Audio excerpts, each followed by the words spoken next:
and welcome to Media Musings. I kind of wanted to do the greatest military movie of all time for Veterans Day, but we already did Kelly's Heroes for the 4th of July. To be honest, I think doing this one for the 4th of July would have been a bit... Yeah. Sir, Private Scummer reporting as ordered, sir. Private Scummer.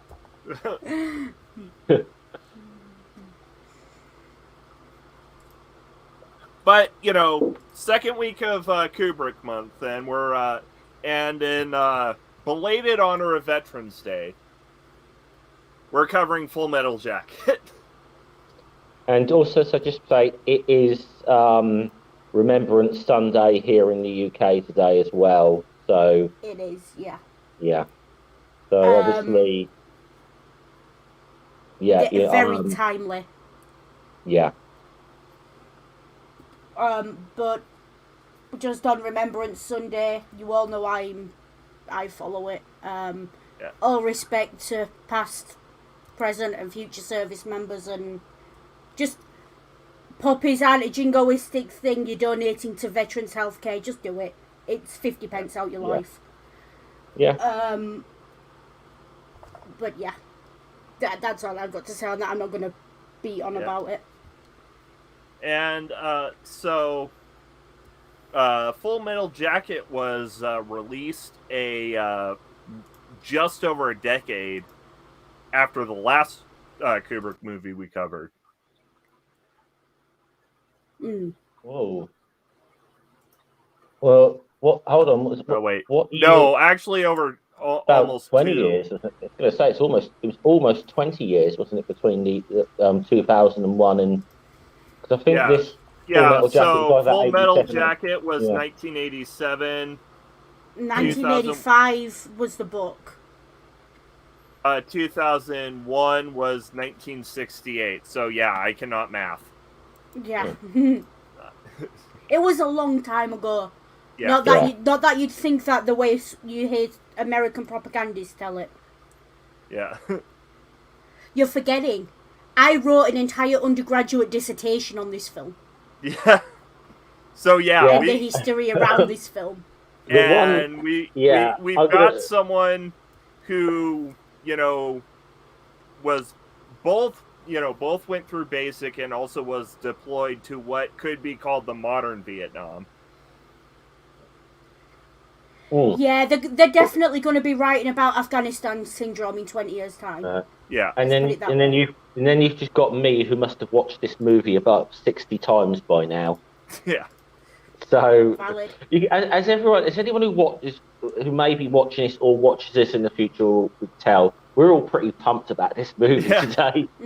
We're all pretty excited to be talking about this one, because it's going to be an interesting conversation, I think. And of course, welcome to the 2 people lurking in the chat, and of course, anyone who might be watching in the future. So actually, I'm not. Don't quote me on this, but if it isn't the progenitor of every Army movie starts in basic training, it's definitely one of the early ones that is more well known for it. There are some other movies that touch on basic training, but none that give so much scope and so much detail on it. Yeah. I mean, I'd say there were movies before this that did touch on the basic training element, or the whole thing of like the drill sergeant whipping the troops into shape kind of thing, like through basic training. And I think where I think a lot of this one somewhat differed, I think, is that in a lot of them they were like, they started off all hating the drill sergeant, but by the end of the movie they all loved him and were willing to die for him, sort of thing. not what happens in this movie at all. Not at all. No, and can we establish right off the bat, this is not a film about the Vietnam War.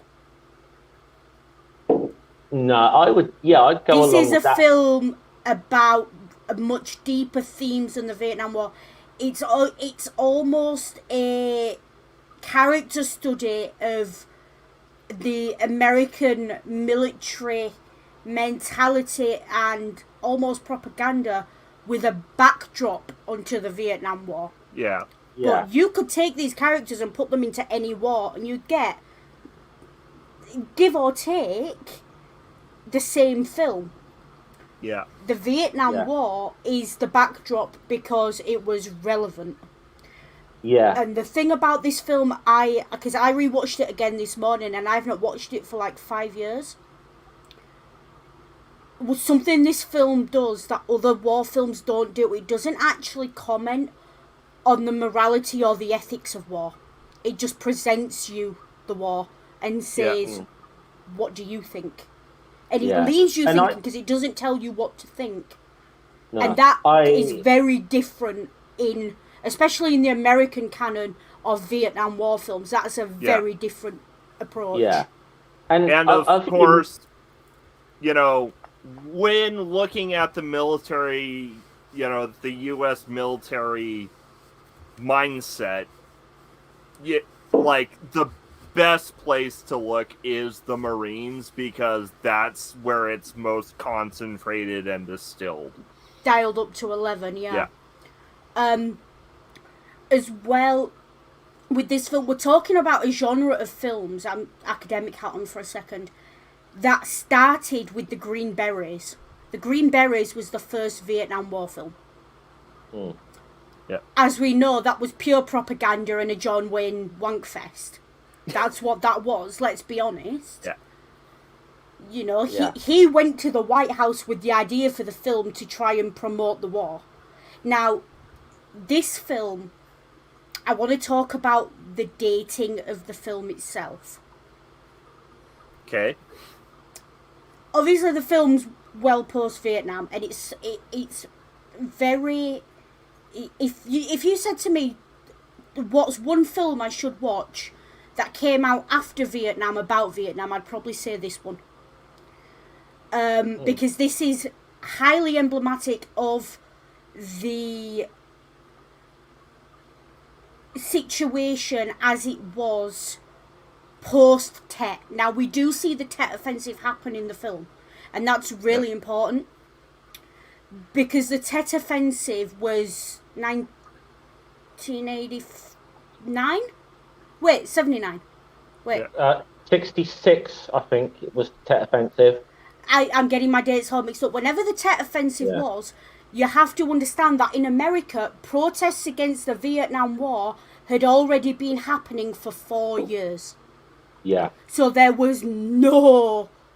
The Tet Offensive, because of the way it was spun in the American news, and I feel dirty even saying this, was almost a godsend for the American media and propaganda and recruitment. Because it lit a second...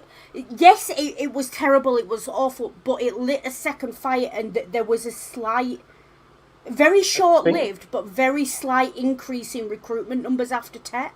There was a very...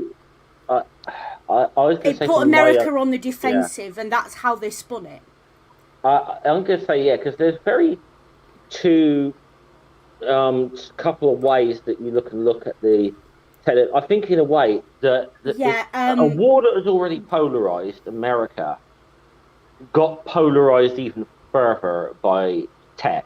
Yeah. You had others, the ones who were a bit more supportive of the war, doubled down, and like as you said, people recruited. But those who were maybe might have been sort of slightly leaning towards anti-war, but were still sort of some halfway on the fence.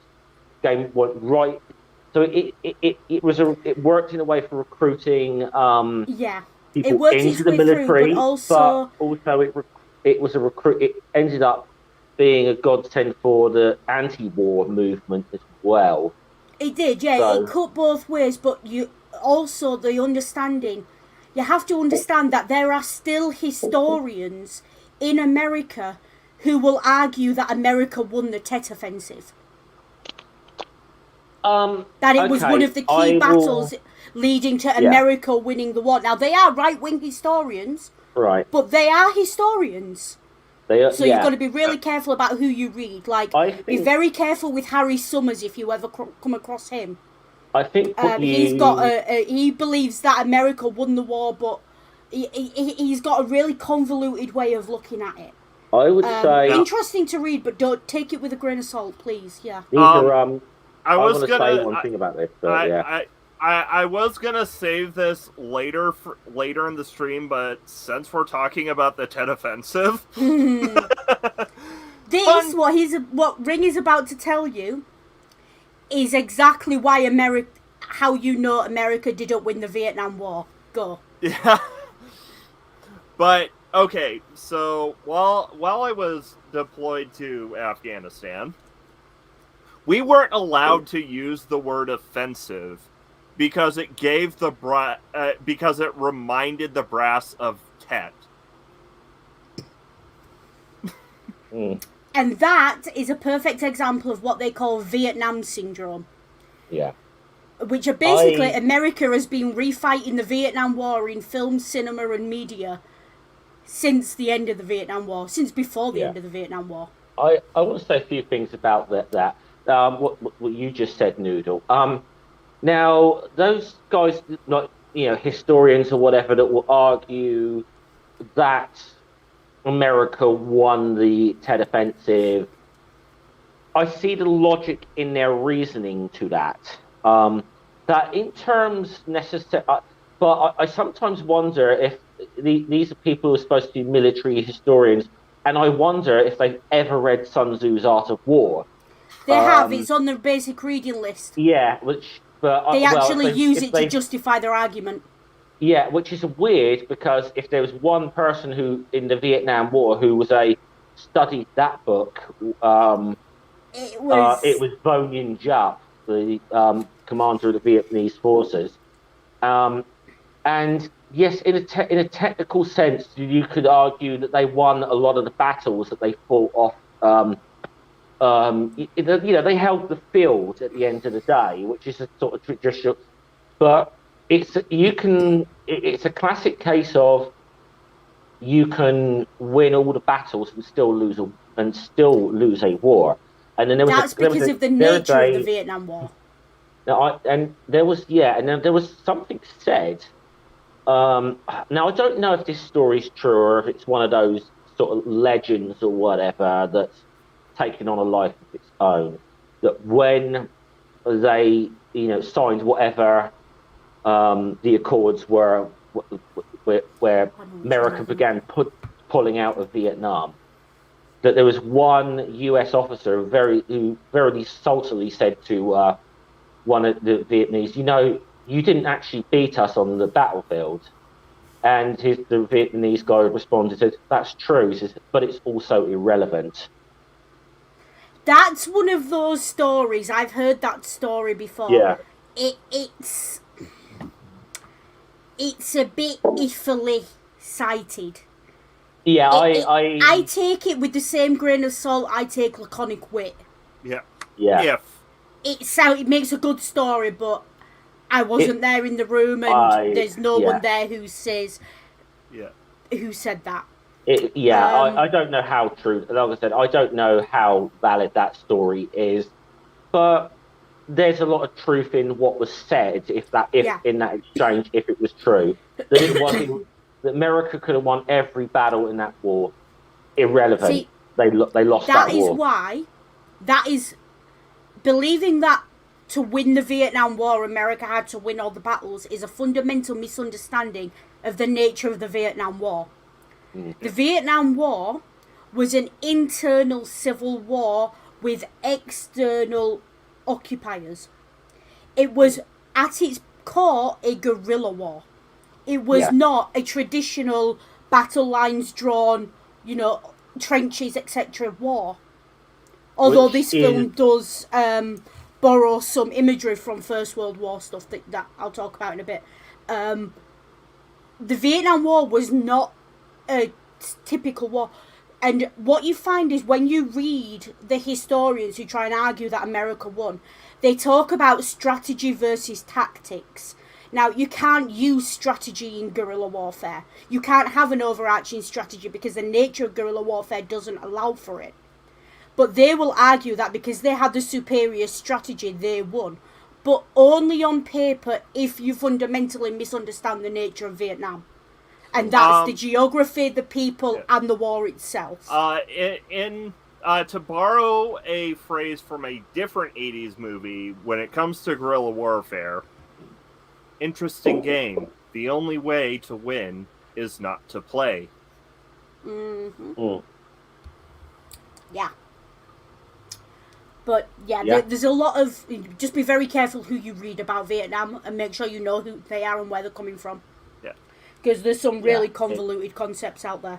Oh, anyway. there absolutely is. And I think we've probably done that to death a bit on this, but there's something I might as well say it now then, because there's something I'd actually, before Noodle got it, Ring and I were just chatting in the back. Noodle, we've often been on streams together where we've talked about historical accuracy on with films or whatever. Even though, as I said, really Tet and Battle of Hawaii were sort of backdrops for this movie, but everything I've read about those situations, they seem like they did a pretty damn good job. That if there was anything that was an inaccuracy, it was nothing that was so made that you'd just be splitting hairs to bring it up, kind of thing. I mean, the radio conversations were utterly incorrect. But again, those radio conversations were obviously scripted for a civilian audience. Yeah. And this was filmed in the London Docklands. Really? And you can tell... that does not surprise me, actually, at all. I was reading around it, and someone said, especially in the sort of second part of the film, the Vietnam that you see looked nothing like Vietnam really was at the time. Which makes sense. They shipped in the pine trees, the coconut trees. What am I talking about? Palm trees. That's the word I'm looking for. They shipped those in from Spain and sunk them into the ground in London. And but the thing is, the inaccuracy of how Vietnam looked is actually, it's very Kubrick. Yeah. Because a lot of Kubrick's films, he shows you an area or he shows you a concept or a place, and there's always something slightly off about it, slightly uncanny valley. And it's that it's one of the ways Kubrick sort of signals to his audience that, yes, he's telling you a story that has universal truths in it, but that doesn't necessarily mean he's aiming for perfect accuracy. Yeah. It's like the toned down version of Coppola. Like, you see stuff in Coppola, and it's, especially in Apocalypse Now, it's an LSD trip. That's what it is. But in this, it's almost like everything's slightly off center, off key, because it gives you that same off key feeling that the characters are feeling.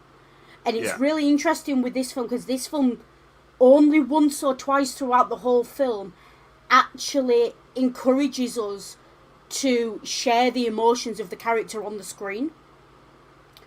And so with that background in there, it leaves you off kilter. It's another way it leaves you off kilter through the film and leaves you without any answers. You know how I said how this film doesn't tell you what to think? It just gives you an image and says, here, look at it. The backgrounds and the backdrops do the same thing, or at least that's the impact of that lack of accuracy in them. And I'm going to shut up about that now. Write your own damn essay. Okay. So,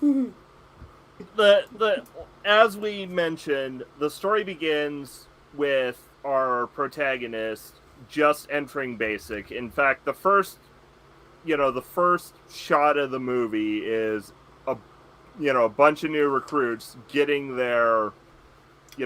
all their hair shaved off. Yeah. I've got thoughts about that as well. Yeah. I want to talk about the way it's been known for a long time, especially since the Second World War. When you go to basic training, boot camp, whatever your military or branch calls it, you are not being trained to fight. Yeah.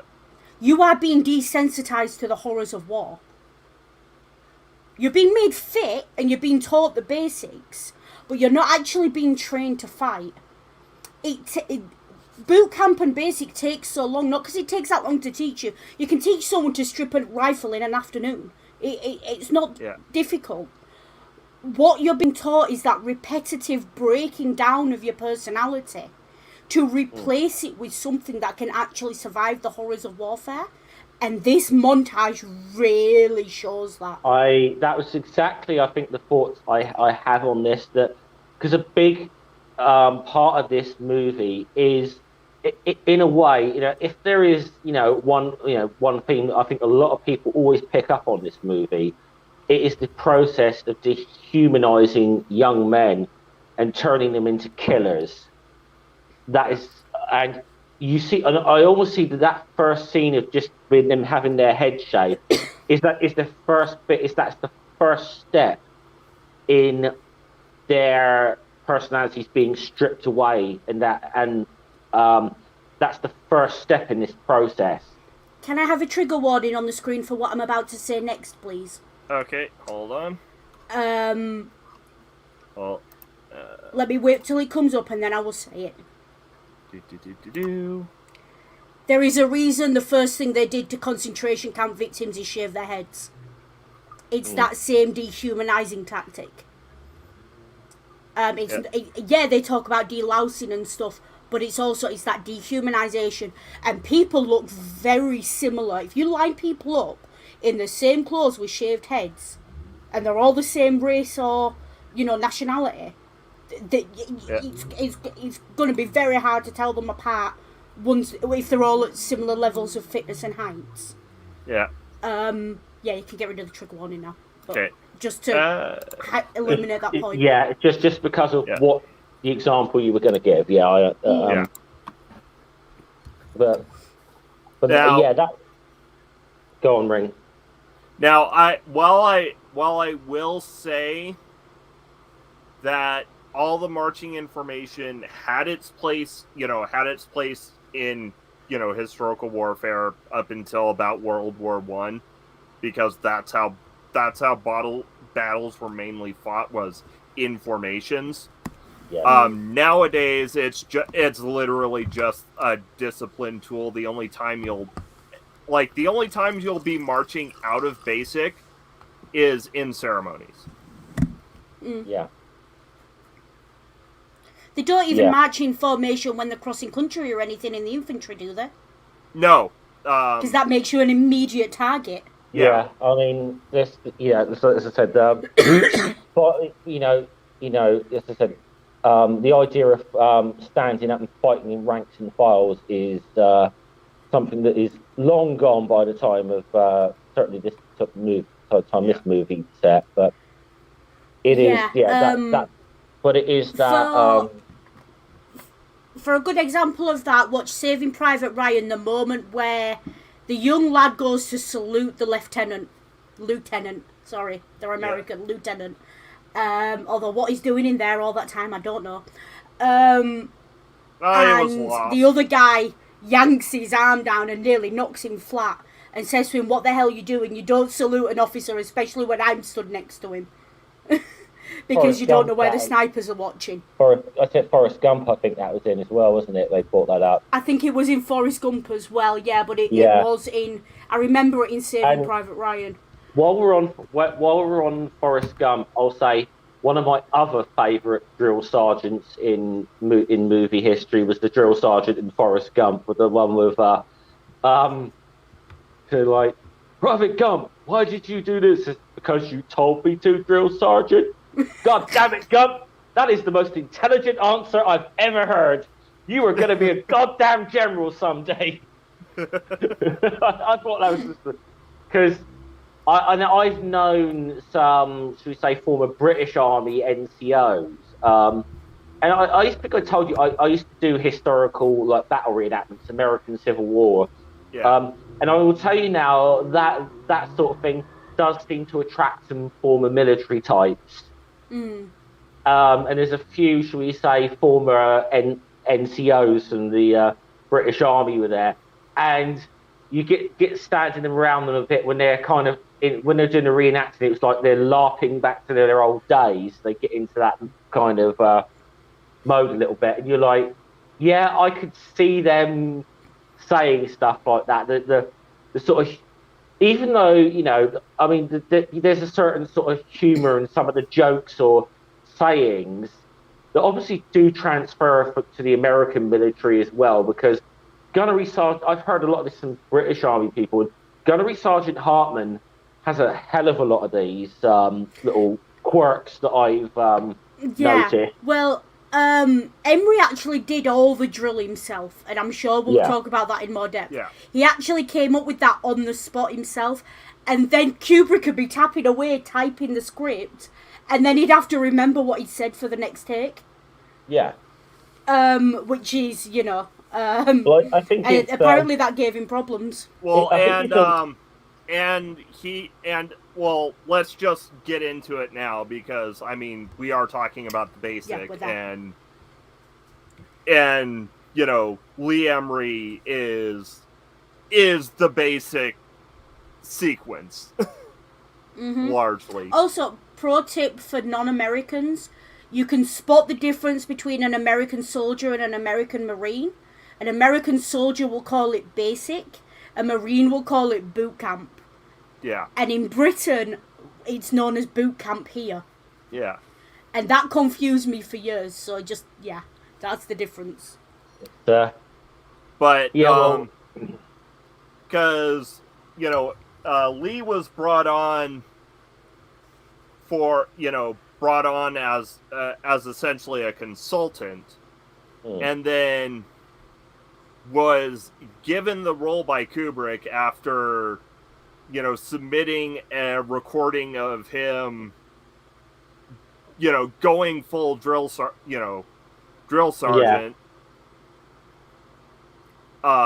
You know, like for a minute, like without repeating any curse words. Yeah. Yeah, he's I've got a lot of notes about him, but now I can't read my own handwriting. Yeah. He's what I love about that character, and I don't know if you'll agree with me or not. Up to and including staring death in the face, who he is as a person never changes. He never stops shouting. He never stops with the insults. He's he has one mode, and it is on. Yeah. He's a switch. He's either asleep or he's being a drill sergeant, and there's no in between. Yeah.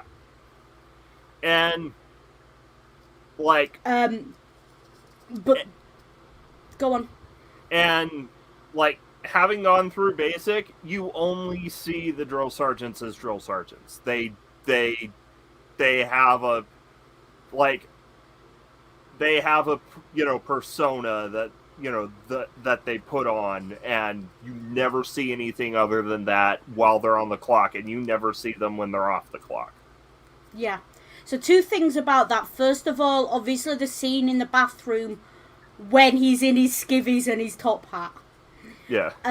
Again, you've got that vulnerability of him not being fully dressed, but he's still got the authority of his hat. He's still got his hat on. Well, I think we'll get to that scene in a bit more detail later, I think. But you are correct in the way even in the very last moments that his character is in this movie, he's still the gunner. He's still a gunnery sergeant to his, He to lives the and dies by very his end. yeah. He is a Yeah. gunnery sergeant. That's who he is. Like, you get the impression he teaches he yells and screams at his kids that way, and his wife, fucks him by the numbers. You get that impression. Yeah, what was the yeah? That was a joke. That was a joke in Porridge. This is a British sitcom set in a prison where one of the prison warders, Mr. Mackay, is a former NCO in the British Army, and Fletcher actually sort of says, because there's always a little back and forth between him and the main character, the inmate Fletcher, and he sort of says, "Do everything by the numbers, do you, sir?" And he's like, and he's just like, "Prepare to make my passionate love to me. Wait for it, woman. Wait for it. 1, 2, niggas down." Yeah, basically. I've not actually seen that episode. I'll have to go find it. It's quite funny. But yeah, that's the whole thing. But there's this one line that he delivers during all this montage where it's established that he's bullying Pyle. Which, given the situation, it's almost justified, except he's not, because he's a wanker, and especially how it turns out. But there's this one line he delivers: "I will motivate you, Private Pyle." He says he doesn't know any different. Yeah. And that's really telling for the gunnery sergeant's character. He doesn't know how to be anything but this loudmouth bastard. Yeah. Yeah. And that, to me, that tells me that there's a fundamental lack of understanding of the fact that he's got human beings in front of him. He doesn't care. He could be a machinist stamping out, car parts. They're all just tools to him. They're not human beings to him. And I think this is a big thing with this movie is, now obviously the main character of the movie overall is Joker. But I almost feel for the first half of this movie, in a way, this real story here is Gunnery Sergeant Hartman and Private Pyle is the real story here. The one private who just is struggling. He can't seem to get anything. He can't get anything right. He's, he just. I mean, the thing is, you see him coming in. He just seems like so sort of. It's such a sweet, innocent kind of character. And there's clearly, I don't want to do any diagnosis, but something's not entirely there with him. It's something, he's not quite all there, it's just the way you see he screws up, one because he's physically out of shape, and he just seems to and it can be little things like with him, when they're doing shoulder arms and he goes puts it over the left shoulder as opposed to the right, things like, I will say, now, the story I'm about to repeat is something that happened in my undergraduate class. We watched this film as a class. It was set reading. We had to watch it, and then we came in to discuss it in a seminar. And now, we were studying the Vietnam War as a whole, not just the films of the Vietnam War. Yeah. And someone genuinely said, and I apologise if this is incorrect language, this is going back 10 years. Someone genuinely said, what the hell would they have been thinking sending someone with Downs to Vietnam? That was what... Someone looked at this film and genuinely thought Pyle had Down syndrome. Now, I know people with Down syndrome. He's not exactly like that, but I can see where they got the idea. Yeah. And it is that thing of, it really shows how Hartman just doesn't give a fuck. Yeah. He even says it right at the start, I think, when he's riffing. It's I don't care if you're black or white, or anything. There's even a comment about whether you're gay in there. And he doesn't care, so Yeah. long as you love his beloved core and you serve his beloved core. What And that's all he cares wasn't, about. You are not just black say, or white anymore, you are green. Yeah. Just say, if you've never watched the film though that's before, from a that's not the different word. Welcome to Basic Yeah. sequence. Yeah. But yeah, just say that it's if you've never watched this film, if you are triggered by, shall we say, racial slurs, just be warned. Because it's just that he doesn't necessarily use just the term black or white. You can imagine the kind of terms the gunnery sergeant is using. Yeah. Yeah. I'd forgotten until I watched it today, and holy hell. I'd forgotten. The line,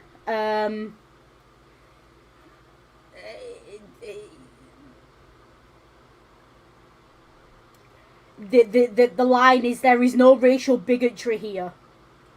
I'm not going to read the next line. And then he says, here you are all equally worthless. And between those two lines, there are 4 different racial slurs, one after the other.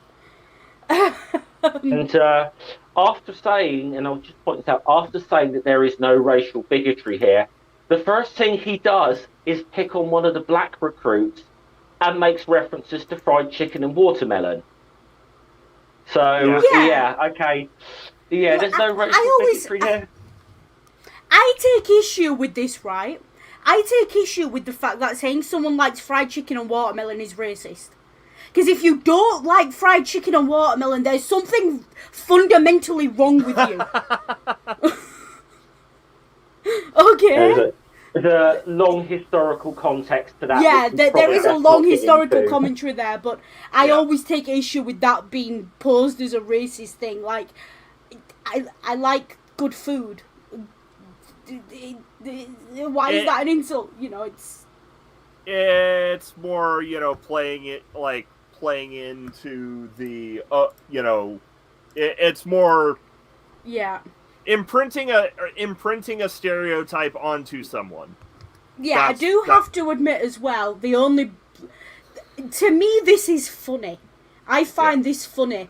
The idea that he picks on the only black recruit and nicknames him Snowball. Yeah. This is funny to me because it just shows the sheer stupidity of bigotry. Yeah.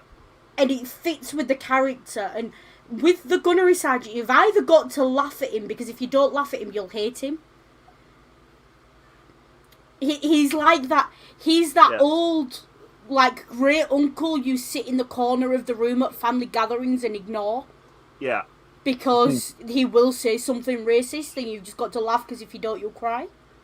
And,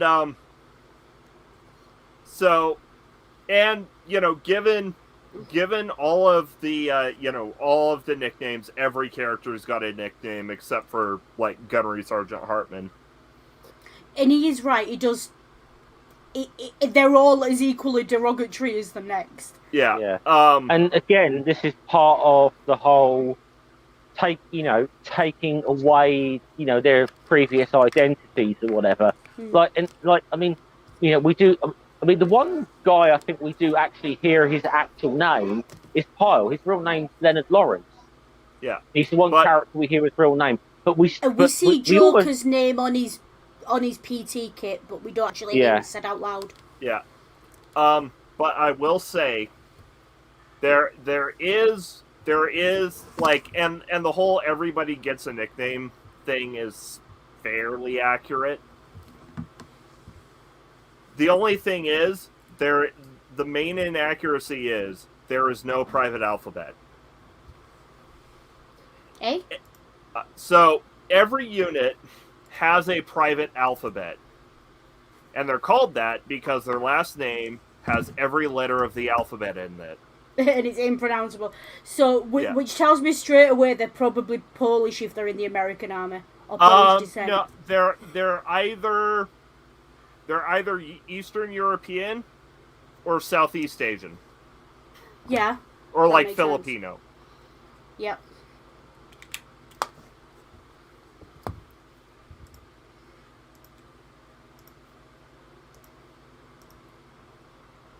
Yeah. Definitely. Yeah. So go on then. What was your nickname in basic? You never told me this. Well, okay, yeah, I was just Alex. Fair enough. Yeah.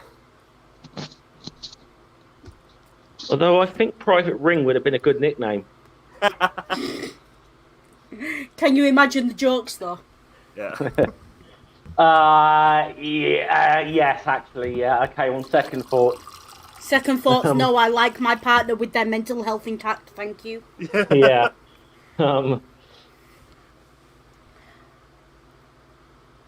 But speaking of mental health.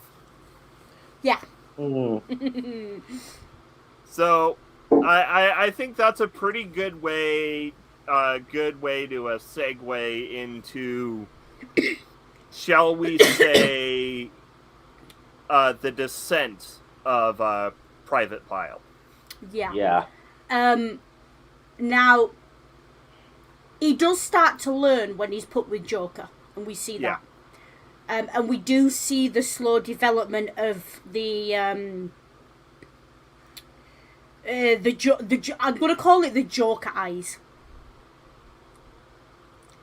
That look, that crazy fucking.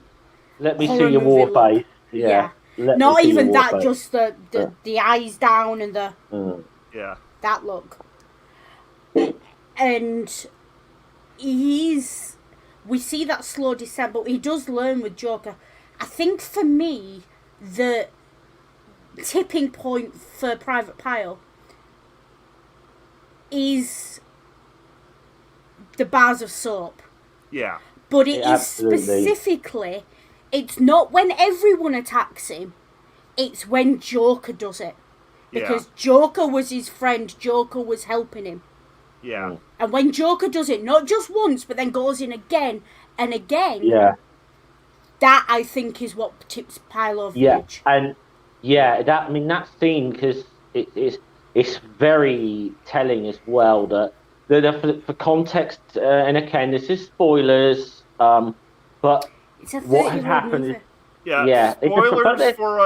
Spoilers for a 40-year-old movie. People should know there's spoilers in this show, but obviously the context is that the gunnery sergeant had come to the decision, because of the incident with the Foot Locker and the donut, that from now on, every time he made a mistake, he wasn't going to punish Pyle. He was going to. Everyone else got punished. I've failed to motivate him. You have not helped me motivate him. And so he's in another way. In a way, he's kind of saying, it's open season on Pyle. Just don't let me catch. It's the kind of thing of it's very public schoolboys in hazing, isn't it? Yeah, very much. Don't let me catch you do it, but it's open season. This level of attack, this kind of doing it in the dark, in secret, and attacking in such a way you don't leave a mark and things like that. That is very. Well, I went to Catholic school, so I know that style of bullying. As the victim of it, I know that style of bullying. Trust me, it's not nice. But you know, it would not be out of place in, you know, something like a book or a film about a boarding school in the 1800s for rich upper class boys. Yeah. It wouldn't be out of place in a story like that, for all the wrong reasons, obviously. Yeah. But to me, it also had echoes of sort of ancient Roman military and decimation and things. Yeah. Yeah. And because the way decimation worked was very similar. They were all lined up. They were picked at random, but the soldier that was picked was beaten to death by the 9 on his other side. It was not a quick or an easy death. They were physically beaten to death by the other soldiers. And that, to me, had echoes. This had echoes of it, in that it's kind of, you're getting to the point, especially at that point in training, where within a month, this guy's going to be out on the front line. Yeah. And it's really like Hartman's looked at them and said, right, either you kill him here, or he gets you killed out there. And I That's want to what's gone say, on there. yeah, that's exactly what's gone. But it's interesting when you start saying about the descent of Pyle, and I think this is a very interesting scene around the time when Pyle is starting on his descent into insanity, and it's just after the incident with the soap, and you start seeing the look in his eyes change. Yeah. Yeah. But Hartman is giving this speech about motivated Marines, what one motivated Marine and his rifle can do, and the examples he brings up are Lee Harvey Oswald and Charles Whitman. Yeah, And both the fact assassins. Charles Whitman, who obviously we know had problems and became the famous clock tower sniper in Texas, and we don't even need to explain who Lee Harvey Oswald was, but the fact that he uses that as an example of, and then says, by the time you leave Holland, you'll be able to do the same thing. I think so you'll be able to blow your own president away and start killing civilians. Yeah. That's what he's telling them. Yeah. He is not sugarcoating what they are going to be doing. Yeah. Yeah. And what they're going to be capable of.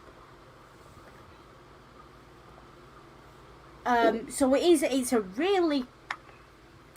I think he plants the seed. Obviously, he to an extent, he gets what he deserves. Although, I would... given what happens to him, does anyone deserve that? Morals, ethics, no place in this film.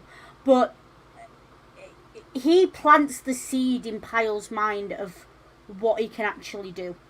Yeah.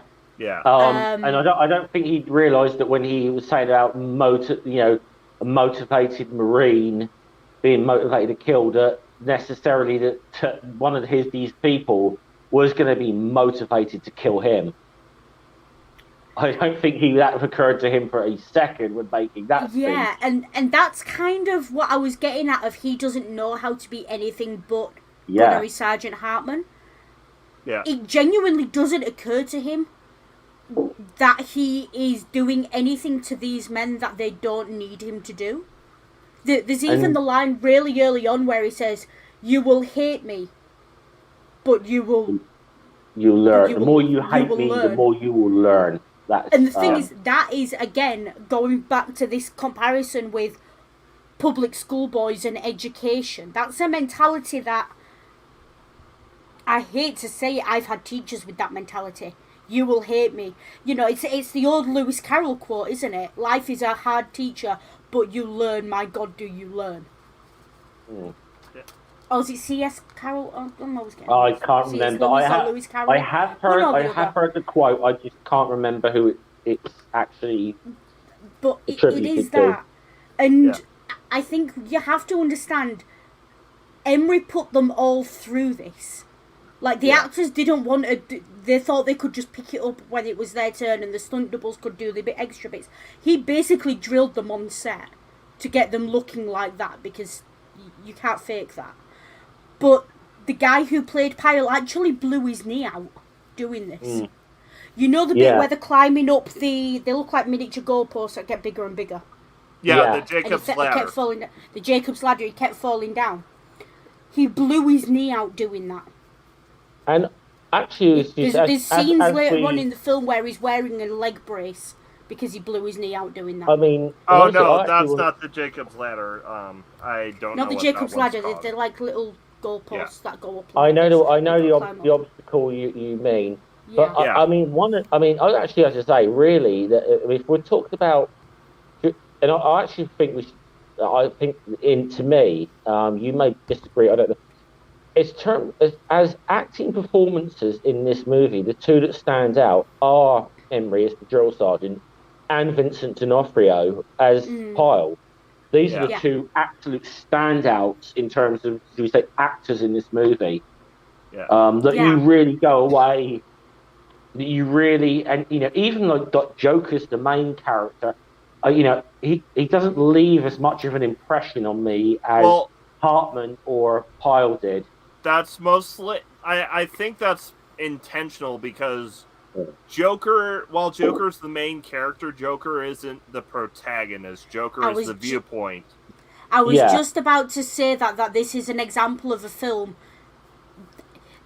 I would be hard pressed to name a single protagonist for the entirety of this film. Yeah. This film happens to Joker. This film is not about Joker. Yeah. Which is a very interesting difference with a lot of films. And also a very telling story, a very telling and effective story structure for a movie about war. I think as well it helps that Joker goes into the journalism corps. Yeah. Goes into the news corps. And it's almost like he's the journalist watching this. He's the Robert Capa of Vietnam, if you like. Yeah. I mean, because there is an argument I've heard made for this film that essentially a part of this, and I get this viewpoint, is that a lot of this is, in a way, Joker as a character maybe is trying to understand the nature of evil. That I've heard this analysis. I get where it comes from, and obviously we will get, maybe when we get further into this, the whole duality of man thing that he brings up, which I think we should probably put a pin in that for the time being. For we'll put but I think that one in there. Yeah. But you see where I'm going with this, though. Yeah. That he's trying to understand. That's what I was getting at right from the start of this. Is not a war film. This is an exploration of humanity and the worst of humanity, and of. This is not a film about the Vietnam War. This is a film that's about other things. But it's, for me, this is 3 different films in one. You've got your initial basic training film. Yeah. Then you've got your Tet Offensive short film. Okay. Then you've got your sniper film. Yeah. And it's almost like, you know, when you buy non-fiction books and there's like photographs just randomly inserted in the middle? Yeah. It's almost like at the points where this film switches, it's like reading a book and then getting to the photographs page and then starting the next bit and then getting to a photographs page again and then carrying on. It's got more of that kind of structure to it than an overall film. Because the only constant throughout this film is Joker. Yeah. Yeah. And it's very... And it's especially with Joker characterized as a journalist. Yeah. It's very much, it's not, he's telling the story.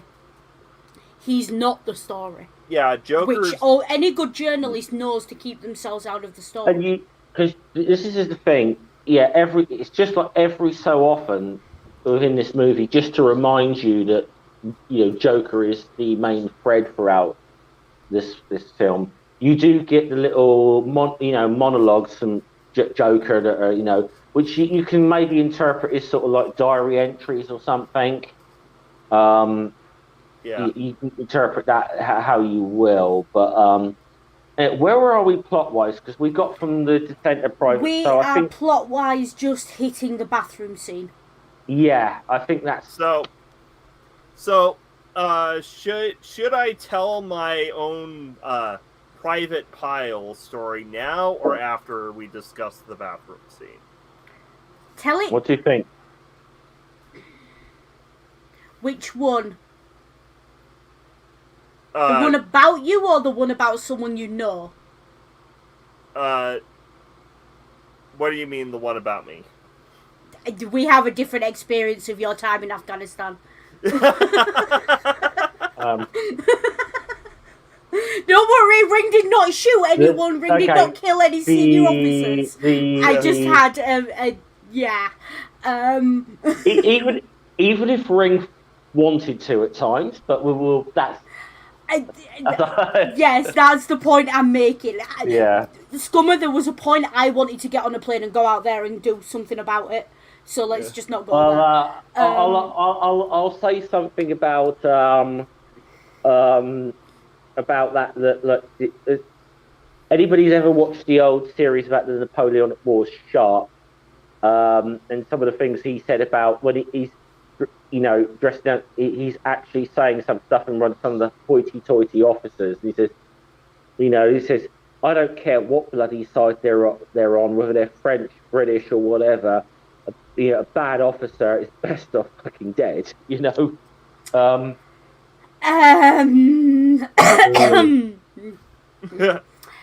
was me genuinely coughing. I wasn't covering any names or anything. Don't play it back slowly. Yeah. But yeah. We'll talk about the scene. We'll talk about yours, and then I will tell you what I mean by the one with you. I think okay. Let's talk about the bathroom scene then. Let's do that now. So, I want to talk about the cinematography and the lighting. Yeah. Of this scene. It's very well done. Now, all of this movie, like all of the explosions, the fires, the lighting, everything, was all done on set. There were very few special effects. Yeah. Like explosions and shit, they all happened. They obviously weren't actual missiles, but they happened, like gas bombs and shit. And the helicopters going past, it all real, all happened in scene. Now, the lighting in this bathroom, you've got a bright white tiled bathroom with a brown floor, which we've seen. Yeah. And then you've got the blue lighting and the nighttime lighting. Yeah. It's obviously meant to be late at night, but it's very blue for a night scene. Yeah. Yeah. And it's the mood is reflected in the colour. Like it's very washed out. You see it like Joker's very washed out in the scene. There's only about 4 colours in the entire palette until you get right to the end, and that's that splash of red.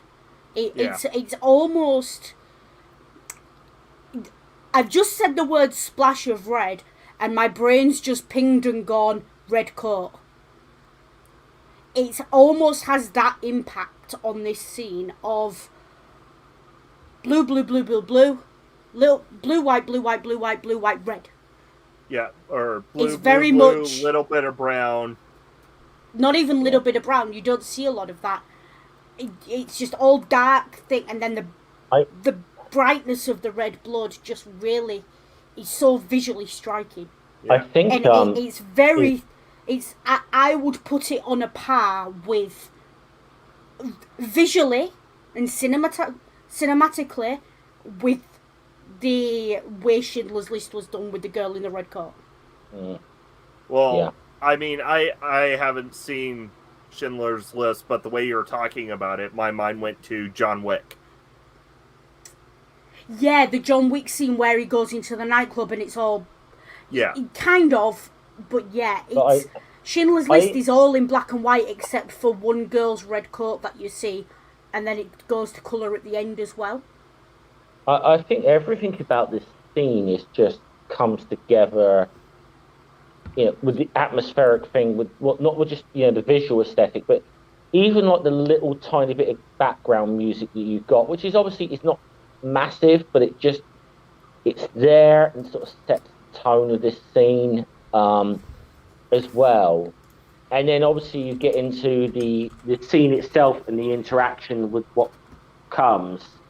Yeah. And that first thing when he discovers Pyle in the toilet set with the gun, and that look on Pyle's face, and it's like, and the first time I saw it, it's like, oh my, I was like, oh my god, shit's gonna go down.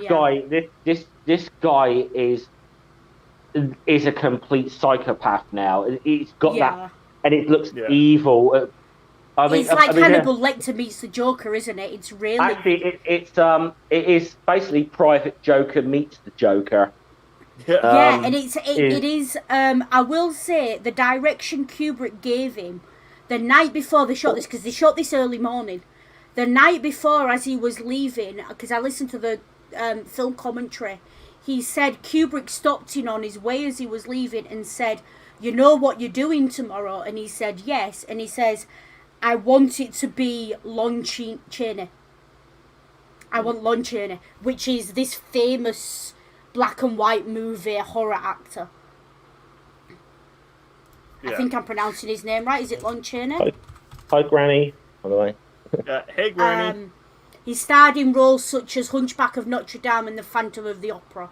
Yeah. And actually, if you look at images of him on Google search, if you just search for him, he is very... I can see where it came from. He's very good at this one here. Let me see if I can get a better version of that image.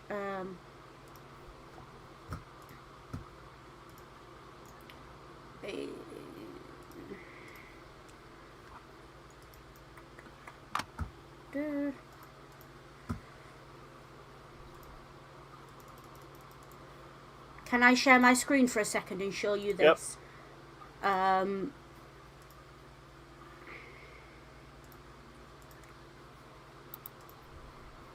You see exactly where it came from, can't you? Yeah. There's a smile that, I mean, I get where you're going with that. Obviously, I think Pyle is so much more sinister though in that scene. There's less of a smile and there's more in the eyes. But you can see where the idea came from. The eyebrows of Vincent D'Onofrio's eyebrows, for some reason, maybe just the cherry on top of it, in the way he's looking. Just because he's got those quite big there's very prominent sort of eyebrows that and you just the way they sort of like twist down in a bit of a. And I can't do it. I just cannot do that look. Even if I got myself into that state, I couldn't not Ring can do it. Do you know when Ring does that look? And it's quite funny, and this tells you everything you need to know about my spouse, ladies and gents, and others out there. Ring does that look when you interrupt them reading. Literally, Ring came from Afghanistan, right? In my parents' house. Came to visit me on R&R and was reading a book, and my dad said something to Ring, and Ring looked up at my dad, and my dad until very, very recently literally described that look to me as, it's like that guy in the war film who like blows his own brains out in the bathroom. Yeah. That's how my dad described that look. So you can't do that look. And with you coming from Afghanistan, you didn't have much hair, and you had, I laugh at my dad when he tells that story. And that's what I mean. Even I've got to say this. We get on with this scene. Some of the dialogue that follows, I think, is. And I love this particular line with Joker saying, "If Hartman catches in here, we're going to be in a world of shit." And the way Pyle looks and says, "I am living in a world of shit." Yeah. The way and then obviously just jumps up and starts reciting the obviously, goes through the order of arms, and then locks and loads, and then starts reciting the rifle, the creed. Rifleman's Creed, yeah. Rifleman's Creed, I think. This is my rifle, there is none like it. Yeah. Can you tell I've watched way too many war films in my life that I just... This is my rifle. There are many like it, but this one is mine. My rifle is my best friend. I can't go through the whole thing, but and I think again, we touched on this earlier because we about obviously Hartman comes in, and as you brought this up, Hartman doesn't really know any other way Well, I mean, his first question is asking Joker why Joker isn't beating the tar out of him for being out of bed. And then even when Joker then obviously says Sir, it's the private's duty to inform you that that Private Paul's weapon has a full magazine and he is locked and loaded, sir. Which is the whole okay. Yeah. Now the severity of the situation. I mean, it's very clear to Hartman. It's very clear because initially it is like, well, and the initial thing is, Private this Pyle, is the point. Pyle doesn't snap until after he's been praised by Hartman. Like, there's a bit where Hartman really drills him and asks him, what's your fifth order, what's this, why are you looking at the rifle, all the rest of it. And he does it, and he does it right. And Hartman says to him, you are born again hard, I may even allow you to serve in my precious cause. And it's only after that Pyle snaps. Yeah.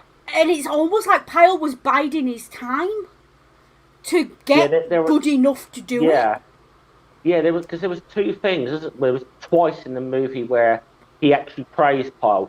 First of all, when they were able to start shooting guns for the first time, Pyle was very, was suddenly, he's like, Private Pyle, I believe we found something you do well. Yeah. And then there's the scene with Charlene. And which is interesting as well, that who gets punished in that scene? The squad leader, Joker, because he forgets his general order that he was asked to recite. Get it now on your face. Give me 25, kind of thing. And yet Pyle gets it right. Yeah. Yeah. And that's really interesting. There is a joke somewhere in the fact that this all takes place in the bathroom after they had to do the whole round of this is my rifle, this is my gun. Yeah. Which apparently all the actors felt really uncomfortable with at first, and then after about 10 times they just found it hilarious. I laughed my ass. That's one scene the first time I saw it, I laughed my ass off of it. This is my rifle, this is my gun, this is for firing, and this is for fun. I don't want no teenage queen, I just want my M14. Yeah. But even if you look at the things they have to recite throughout that training montage as well, and it's really important to the breaking down of Pyle's character and just in general. When they start off, the marching cadences, they're funny, they're mildly offensive, but they're gentle. Yeah. Until you get to the end where they're saying things like, box me up and ship me home, pin my medals on my chest, tell my mum I've done my best.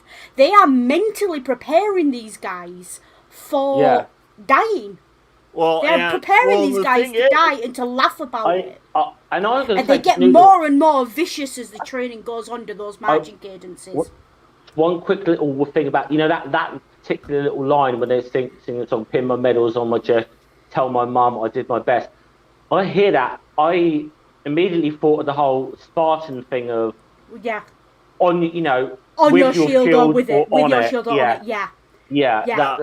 It sort of almost reminded me of that. But I think we've done a bit of a tangent again here. The reason I bring those up is because all of these things contribute to that wildness, that pure, unadulterated rage in Pyle.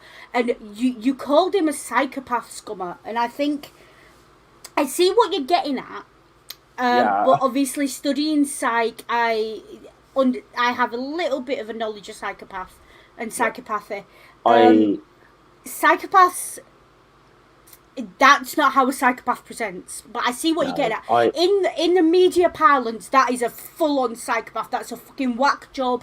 That's what that is. I'm just talking about, the way I wanted to get that across is what I was meaning there's nothing human behind the eyes when anymore. When I first watched that scene, and obviously not knowing anything about mental health or whatever, when I first watched that scene, you see that that look. It's like, oh my god, this guy is a psycho. That is your first, that is just first out. But I think I will say, I understand what you're getting at, because if you look at that scene and then you look at Anthony Hopkins in Silence of the Lambs, there's some very close similarities in the way the characters are played. Obviously, Anthony Hopkins plays Hannibal Lecter. Yeah. And Lecter is, well, he's not a psychopath, but he's presented to the media as a psychopath. Yeah. And so I can see where you're making that connection. Yeah. And it's that media, it's the Joker, it's Hannibal Lecter, it's, it's the Hunchback of Notre Dame, it's the Phantom of the Opera, it's these scary, masked characters. And I say masked as in the lights are on but nobody's home. Yeah. Yeah. It's like the smile doesn't reach the eyes. There's something uncanny valley about them. Something inhuman about them. The basic point is, really, if you get down to it, in this scene, Pyle has broken. He has snapped at this point. Yeah. And I think we got to the point which we mentioned before. This Gunnery Sergeant Hartman, even though when it is reported to him, he understands the severity of the situation. It's not like, because it's not as if he doesn't quite understand that this is a very severe, serious. He knows this is a serious situation, but he only knows one way to deal with it, which is and that's with being more of the Gunnery same. Sergeant Hartman. And then he initially takes, which by Hartman's standards is a soft approach, but it's more of a, you'll put down that rifle and you will take 2 steps back.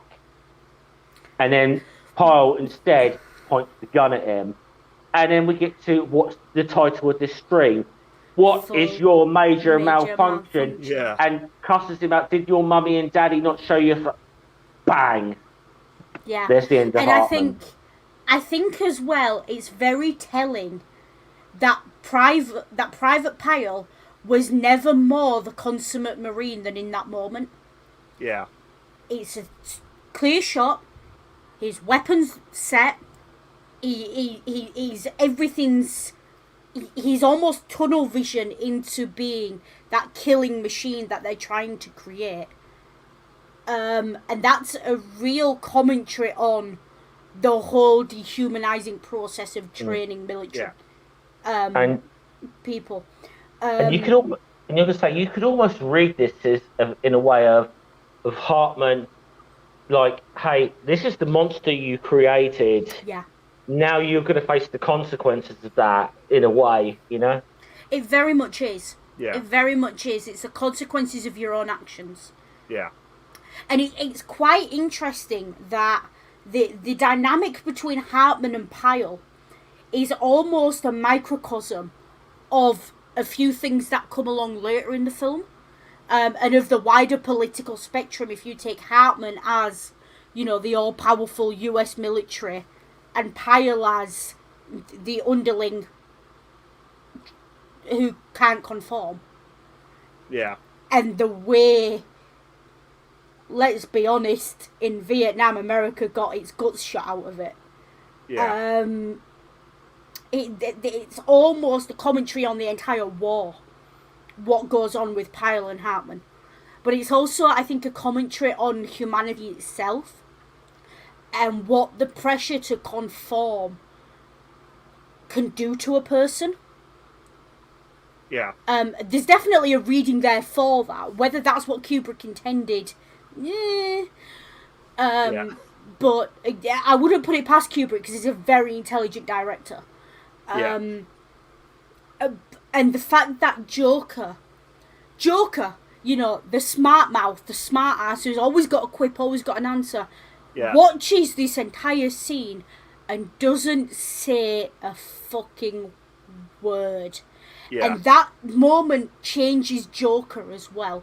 Because the Joker we see in the second and third parts of this film is not the same Joker from training. Yeah. And it's not the training that made him that way. Because he was that way, he wasn't that way right up until this point. And then it's after this point where you see, it's almost like he's gone, well, fuck it. Yeah. And that's Joker's response. And the thing about this platoon is you see a broad scope of how humans respond to pressure and war. And you see it further in the film when you're introduced to other characters. Yeah. Just to jump forward a little bit, although we'll get to there eventually as well. The character of Animal. Yeah. To me, Animal Mother. Yeah, Animal Mother to me is Private Pyle who didn't blow himself away on the last night of training. Oh yeah, definitely. And it's very telling that as good as everyone claims Animal is and everything else, no one wants to be around him. Yeah. Unless you're actually under fire. And he's been pushed so far that he can only function under fire and under that level of pressure. And I think that if Pyle hadn't blown himself away, that's how that would have ended for him. Oh, yeah, definitely. Yeah, I think so. And you can see that if Animal had have made it out of that war, he'd have been one of those veterans stood in the line at the VA for his PTSD meds. And I just to say, he would not have functioned in civilian life after the fact. I just want to say one more thing, because we spent a lot of time on this scene, but you just brought that up, Noodle, that we've got really run a deep dive into this one scene. But has anyone got anything to really say about the fact that Pyle then, after killing Hartman, takes the decision to kill himself? So I think we should address that, and then we can let Ring tell their story. For me, it's the objective. It's the only objective out for Pyle, and this is why, even though I sort of said, that's not what a psychopath looks like, I like the fact that you called him a psychopath, because stereotypically, and I'd say that stereotypically as in media, psychopaths are always 3 steps ahead. They're chess players. They think things through, and there's no emotion there. Now, on paper, what have we got? We've got Marine recruit with a poor service history so far. Yeah. Just killed his drill instructor in front of another recruit whom he also has made a viable threat against. Yeah. Where's that ending for him if he doesn't blow himself away? In a court-martial and the death penalty, isn't it? Let's be straight here. That's how that's ending. Yeah, I think there were still firing squads in Vietnam. So yeah, it would end in a firing squad. Exactly. So all he's doing is speeding up the inevitable in that moment. And for me, it's almost that's the moment Pyle takes control of his own life. Yeah. By ending it. He decides that, no, I do not belong to the Marine Corps. I am not a Marine. I am a human being, and I have had enough.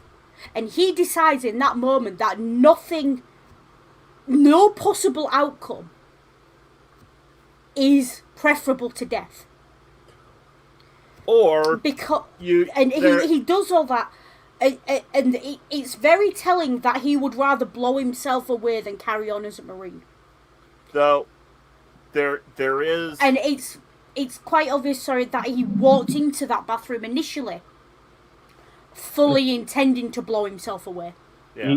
You kind of get the feeling that in a way... So Hartman's death is irrelevant. Maybe I don't know, it's just maybe one way to read this, that I said about like the identity, that maybe he wanted to die as Lenny Lawrence, not as Pyle. Yeah. You get where I'm coming from with that. Yeah, because no one's gonna, after what he's just done, there is no way in hell he's getting a military funeral. No. Yeah. So, it's very...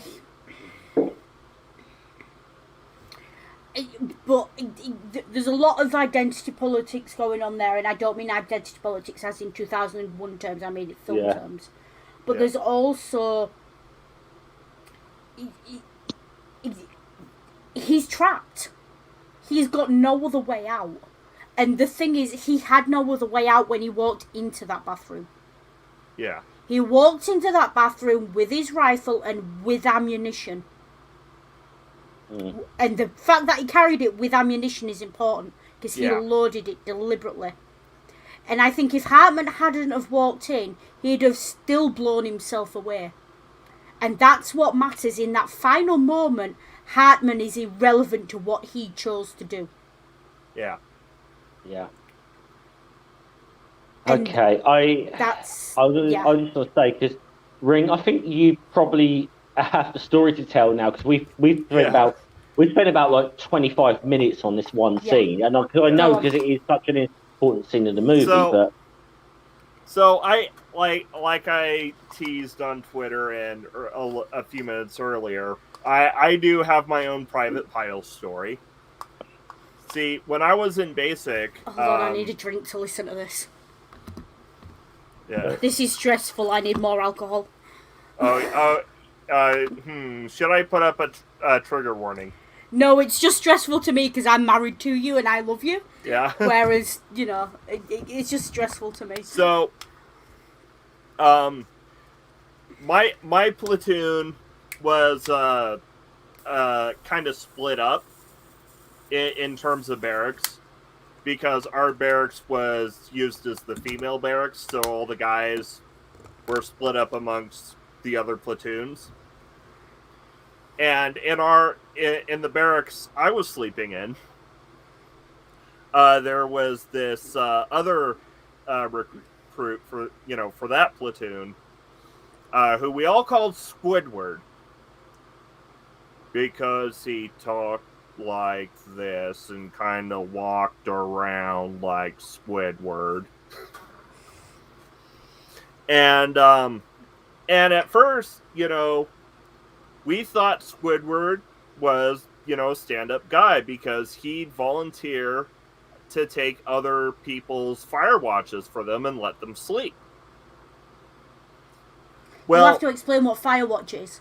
Yeah, so Firewatch is, you wake, or at least in basic, Firewatch is you wake up in the middle of the night for a couple hours and either clean, or if all the cleaning's done, just kind of sit around and make sure there aren't any fires.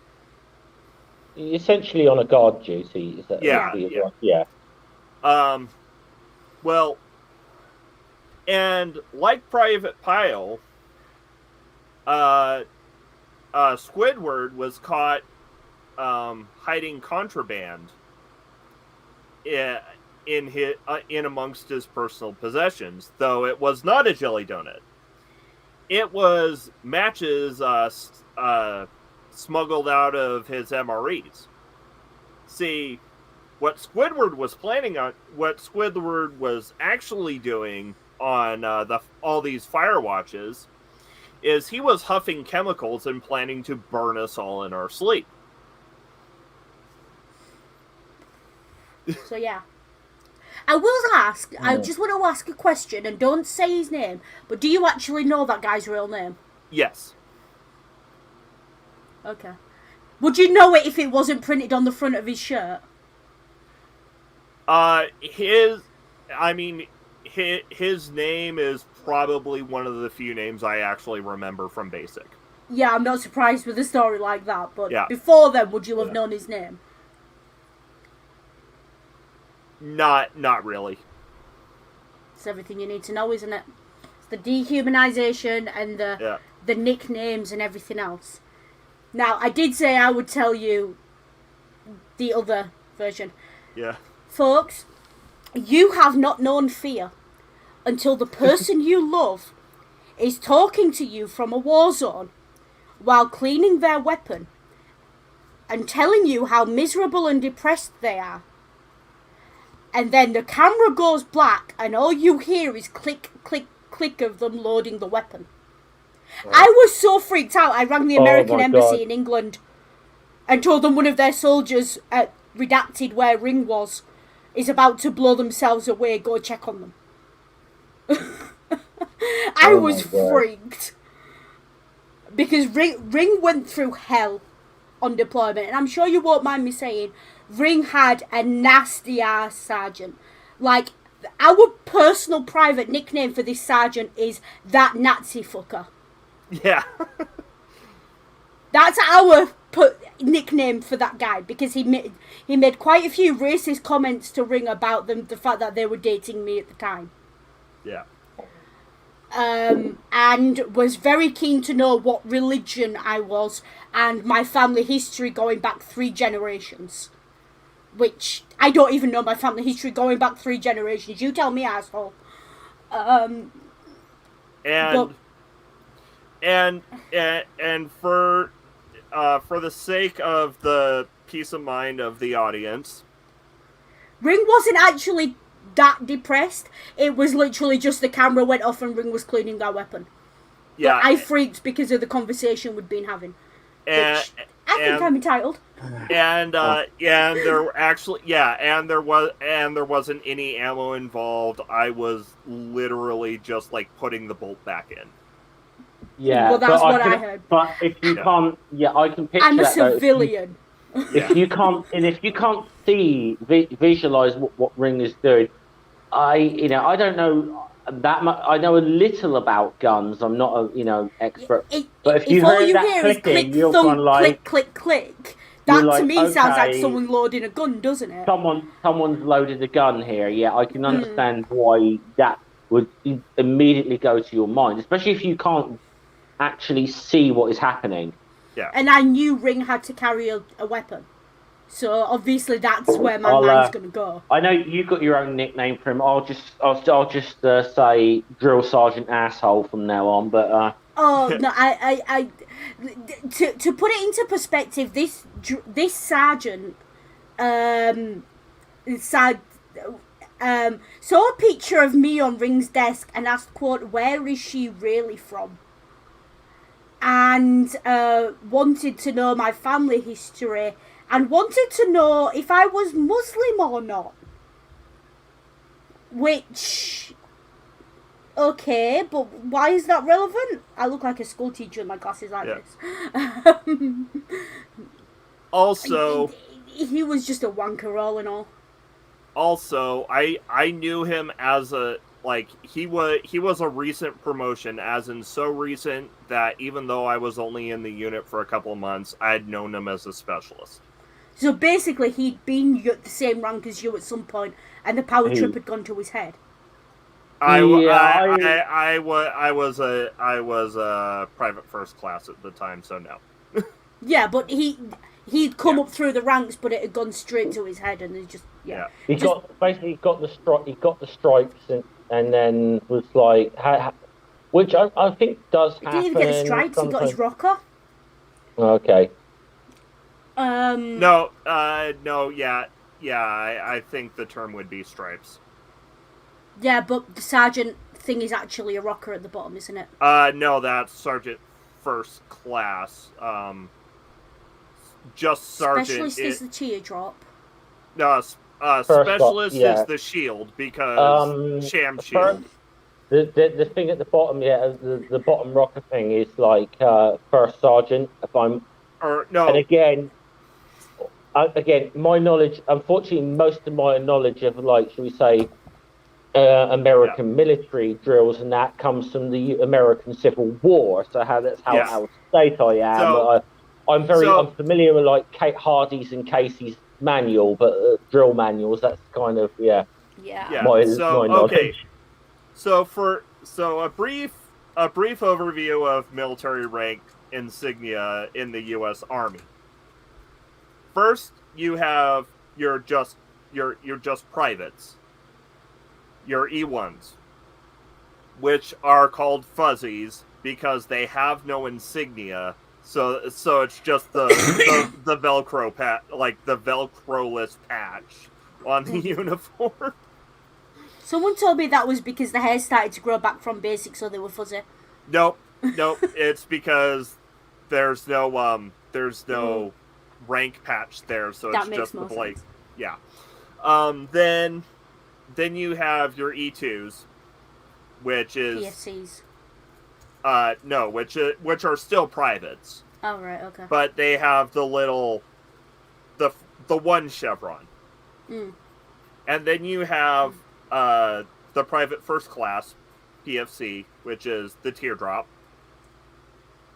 And then you have the specialist, which is the shield. Alternatively, you also have the corporal, which is the 2 chevrons. And then when you hit sergeant, you get the 3 chevrons. Sergeant first class is 3 chevrons and a rocker.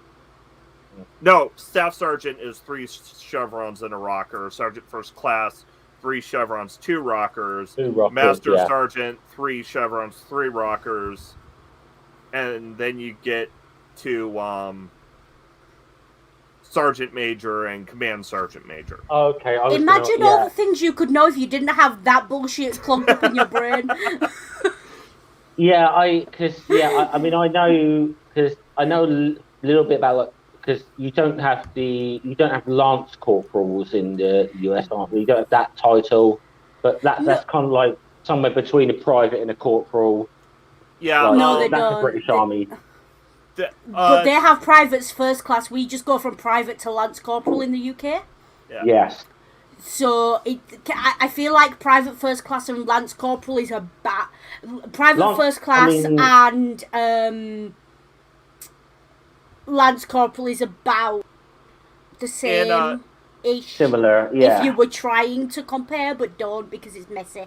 So if you're comparing U.S. Army to U.S. Marines, having read Terminal Lance, I'd say specialist is about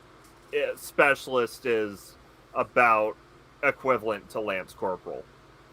Yeah. Okay. Should we get into the second half of this movie? Yes, let's get into the second part of this movie. We're like 90 minutes into this stream here, and we're halfway through the movie. We hit Vietnam, and we are introduced to Vietnam through the highly memeified, highly quotable prostitute. Yeah. I'm going to say something. I had heard this meme of the Asian sex worker long before I saw the film. I had heard this so many goddamn times. I had no idea it came from Full Metal Jacket until I actually watched Full Metal Jacket. But people don't know what we're talking about. It's the whole "me love you long time." Yeah, I buy you buy me shoes. Me love you long time. Yeah. $10 sucky $15. Me sucky. Yeah. I had heard that bloody meme for like years. Yes. Yeah. That was a meme before the internet. I know people who, when they get drunk, still quote that. Oh.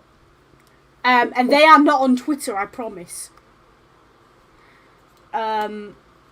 So yeah, it's very, very, it's a very well known thing.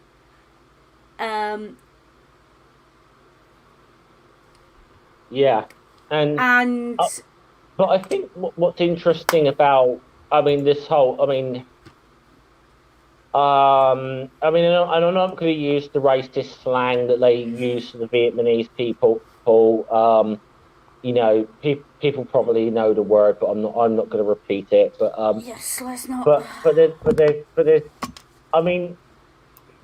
see, I think definitely through, I'll just say this, definitely through, should we say, modern eyes of people nowadays, would definitely see a lot of toxic masculinity in this movie. I do want to talk about, because this second part of the film is bookended by prostitution. Yeah. And it's the idea of war is a lot of hurry up and wait.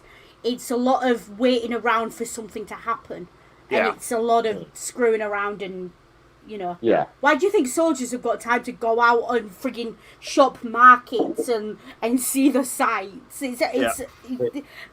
War isn't continuous. But I mean, I'm not going to get it. I did have a little bit of a laugh of what, I don't know why it made me chuckle what Joker said. I'm not going to repeat the exact verbiage, but it was it's sort of like half of these girls have TB, the other half are informants for the Viet Cong. There's only fuck the ones that cough. And I don't know why, that just made me chuckle, but yeah, because it's kind of saying, you know, only fuck the ones who've got STDs. Yeah. Because you're going to do less damage than if you're fucking informant. Yeah. I mean, and again, this is a bit of a trend throughout the whole film, is the sort of dark humour that's in this movie is a big trend throughout this film as well. But I think... And that kind of humour is very prevalent in my experience in the military. Yeah. But I think what we get from this scene as well, and it does sort of set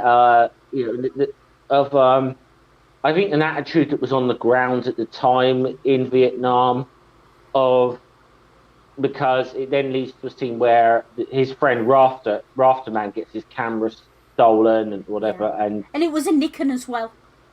Yeah, and it was the flat earther camera choice. Yes, I know. Oi! I like Nikons. They're better than Canons. At least they've got all this... I'll just say the P900 in particular is the flat camera choice. But another topic for another time. But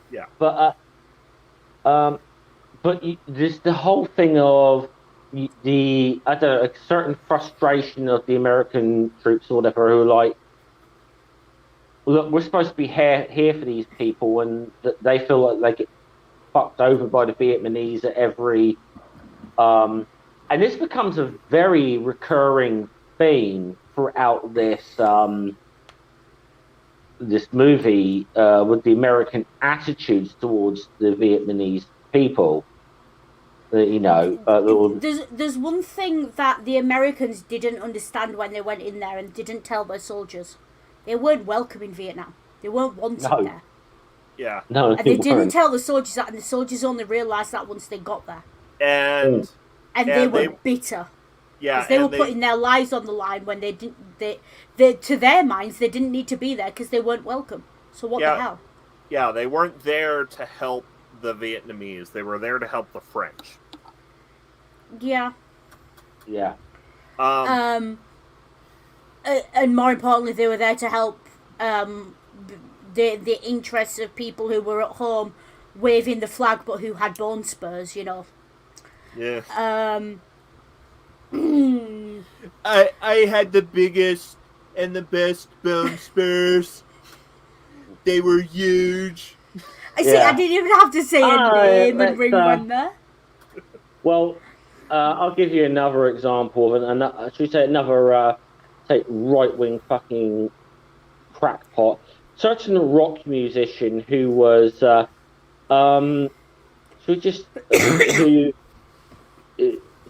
talks about patriotism and being like, and soldiers a lot of the time, yet actually dodged the draft of Vietnam by spending a week shitting his pants in living in wearing pants with his own excrement in to try and get declared mad and not be. Why didn't he just pretend to be gay? It would have been easier and cleaner. Yeah, Ted Nugent. Yeah. Okay, now there is one musician. I'm going to deviate slightly. There is one musician who famously dodged the draft and told the story. And I say famously because wrote a very telling song about the experience of the Vietnam veteran.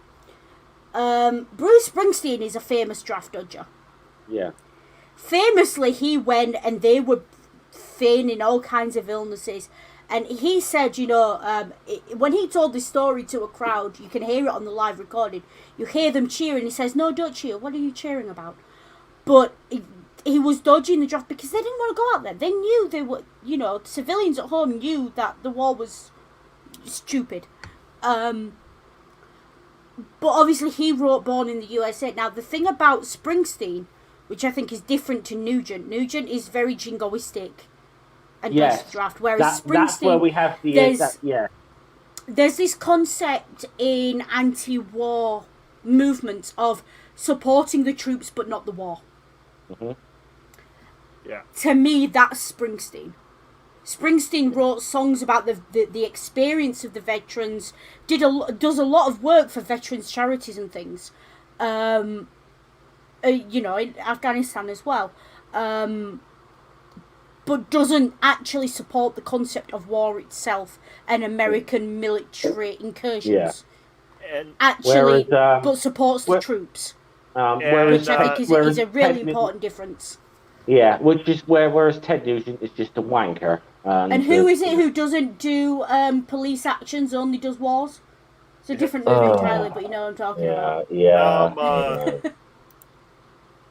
Hold on. But also, if you want to see more of that kind of humour that we were talking about a couple of minutes ago, go watch Good Morning Vietnam and find the uncut version. That's a brilliant movie. That's a brilliant movie. I think that's one I'm actually going to say, that movie, put a pin in that. I think that should be a future episode of this show. I think we've already done it. Or have you done it already? I'm sure we've already done it. Have to check. If we haven't done it, we need to do it.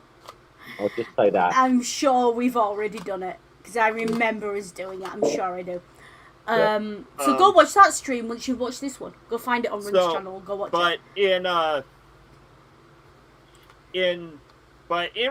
So speaking as a veteran, since we're talking about, supporting the troops and such, I'll say the less jingoistic a person is in their support for the troops, the more genuine it feels to me, speaking as a veteran. I personally, I'm a civilian, obviously married to a veteran. If you support the troops and the veterans, the last thing you want to do is send them into a war zone. Yeah. That's my opinion on it. War should be a last resort, not a first I'll tell you guys a quick story of how during, obviously the height of I first became, so to say, politically active around the Iraq War. Because it really did totally divided Britain, maybe more so than the United States. It was very unpopular. It was, there was sending our boys to fight for George Bush's ego. Well, yeah, and it was, Tony Blair was public enemy number one at the time for his role. And let's not get into the politics of that, but. Yeah, let's not get into the politics of that, because that could be a long tangent we shouldn't get into. Yeah. But point being, that's how I become active. And I were about a year or two afterwards, I was still involved with the anti-war movement.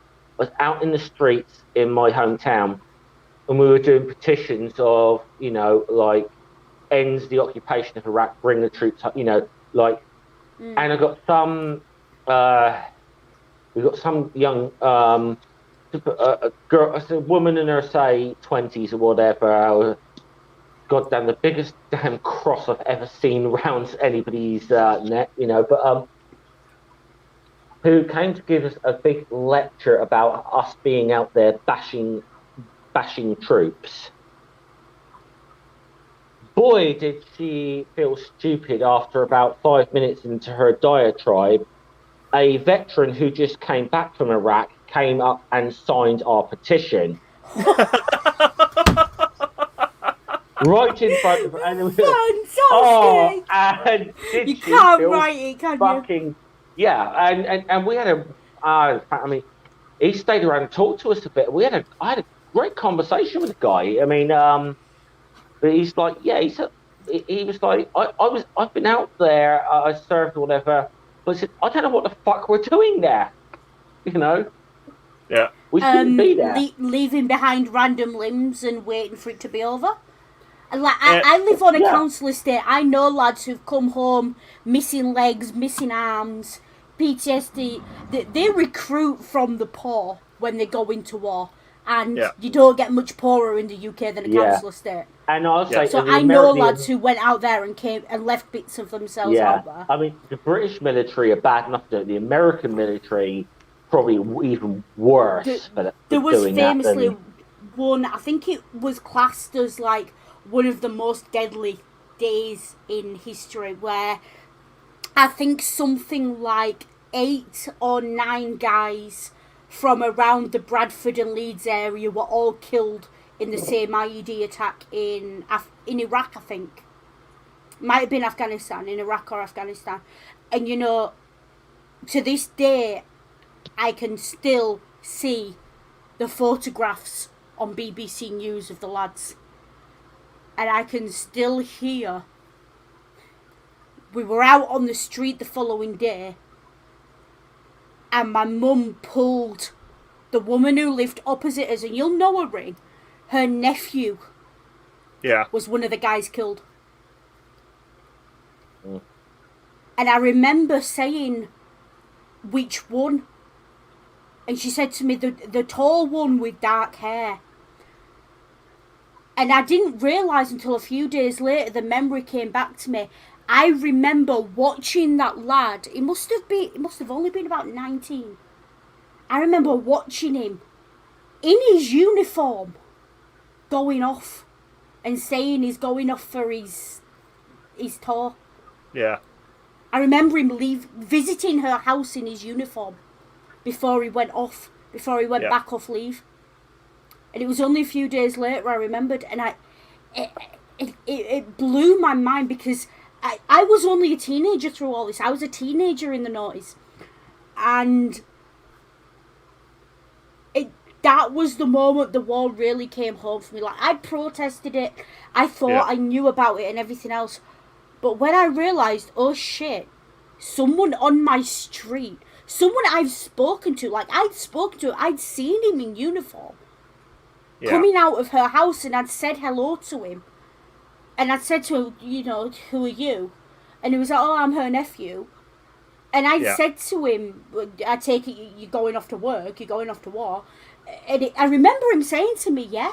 And I remember looking at him and saying to him, well, good luck, hope you come back home safe, we're all rooting for you. And those were the only words I ever spoke to the guy. I don't even know his name. But I remember his face, and I remember seeing his face on the news. And that brought it home in a really scary way. So you can understand how I went from that to then a few years later, because that was like my early teens, a few years later dating Ring. You can understand why I was a bag of nerves when Ring was on deployment. Yeah. And it was just a couple of words to the Zach Brown band to end this quick tangent. First, and then secondly, in British. No, in British it's that. Yeah. Sorry. Did we have a troll?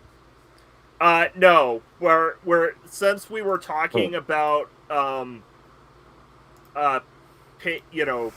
jingoism disguised as. By the way, I'll just do it anyway. But since we were talking about, jingoism disguised as patriotism and support for the troops, it just reminded me of the song I loathe more than any song in the world. Which one? Chicken Fried. Oh God. I mean, normally it'd be a catchy little nothing of a song, but then there's that bit of patriotism porn right in the middle of the bridge that I'm like, okay, once again, Fuck you and the horse you rode in on, buddy. Yeah. Yeah. But yeah, this film we were talking about. Yeah. I want to talk about how the prostitution bookends it, because Yeah. we've been talking about the horrors of war, and I think we've all got our own stories, but it's almost it drives you to a feeling of almost hysteria that this random prostitute in a leather skirt with a slit up to the ass, yeah, who shows, when he's taking pictures, lifts the ass up so you can see the picture, bookends this part of the story, this part that encompasses the Tet Offensive. Yeah. And it really is that.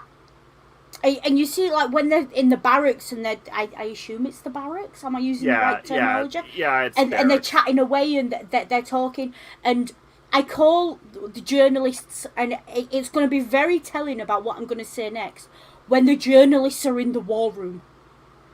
Yeah. And I'm going to call it a war room because, to me, that had such Doctor Strange vibes, did that room. Yeah. And that entire setup just had such Doctor Strange vibes. You mean Doctor Strangelove? Doctor Strangelove, yeah. Even. No funny things going on, but yeah. Which we will be talking about next week. There you go. Yeah. But There so we you go. can see how those two really, you can see Kubrick's hand there in the way they were laid out. Yeah, I got it, because I did like the whole thing of looking at the way they were reporting on the war, and again, I'm going to paraphrase because I don't want to use the racial slurs, but it's like saying we run two kinds of basic stories here, Joker. Marines who give up Marines who give up half their pay to buy Vietnamese toothbrushes, and combat action resulting in a kill. So basically, we run winning of hearts and minds and winning the war stories. Yeah. That's what we do. And though there is one line where he says grunts like reading about dead officers. Yeah, why not a general? Which is just very telling. Yeah. Also, even though my job wasn't exactly news reporting, it was news reporting adjacent, we'll say. Yeah. That those war room scenes felt very accurate. The thing that I got to say, because this is two different scenes, okay, because there's a whole bit between these two scenes, but two scenes when they're in the whole office is when Joker is bringing up to his officer that says, hey, there's a lot of talk about that the enemy's going to take advantage of the Tet ceasefire and pull something. Yeah, we hear this, and it's like, look, we've been here a couple of years. We hear this shit every year. Oh yeah, it's like the 4th of July. What is Yeah. it? It says 4th of July, New Year's 4th Eve. of July, New Year's and Christmas, all rolled into one, and every one of them is out there. What is it? What does he say? Banging letting dogs. off fireworks, barking at the moon, and visiting his dead ancestors. Yeah. So, and then of course you get the scene in between, which we may talk about, but the where they attack the base and the Tet offensive is begin, and then in the next scene you're in the war. The enemy has very cunningly taken advantage of the Tet ceasefire, and all this stuff's happened, blah blah blah. And then when Joker says, "Sir, does this mean Anne Margaret is not coming?" I fucking love that. It is those quips that really characterise Joker. Yeah. But also with this, did anyone take note of the banner behind the officer's head in the journalism room? We will die for the right to be misinformed. Yeah. Or words to that effect, don't quote me. That, to me, kind of characterises those things of... Joker went in there having been part of his school newspaper, Yeah. wanting to tell the story. and what he's actually doing is producing propaganda. Yeah. I think the Stars and Stripes newspaper's still going. It's got its own. It's also got its own channel that's constantly playing on every fob. Yeah. Forward operating base, folks. It's been a while since I've had to deal with military acronyms. Give me a minute. But yeah, every base overseas, like every base in a war zone, it's constantly playing. Oof. It's got a website as well. Yeah. If anyone's interested, although why you would be. Maybe you're writing an essay. If so, credit me. And then in between these war rooms, there's a great. I was talking earlier about how strategists and tacticians view the Vietnam War differently. Yeah. And you can kind of almost look at if you take someone's approach to military strategy and tactics, you can almost say that the strategists will say America won and the tacticians will say America lost. That's a very generalized term, and you would have to drill down into it to be more specific. But you can almost say that. Yeah. And Kubrick is very much, to me, a strategy man. When you look at the film as a whole, he's quite clearly telling a broad picture. Yeah.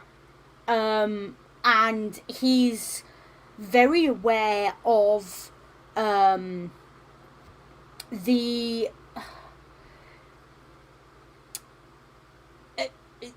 lack of importance of the details.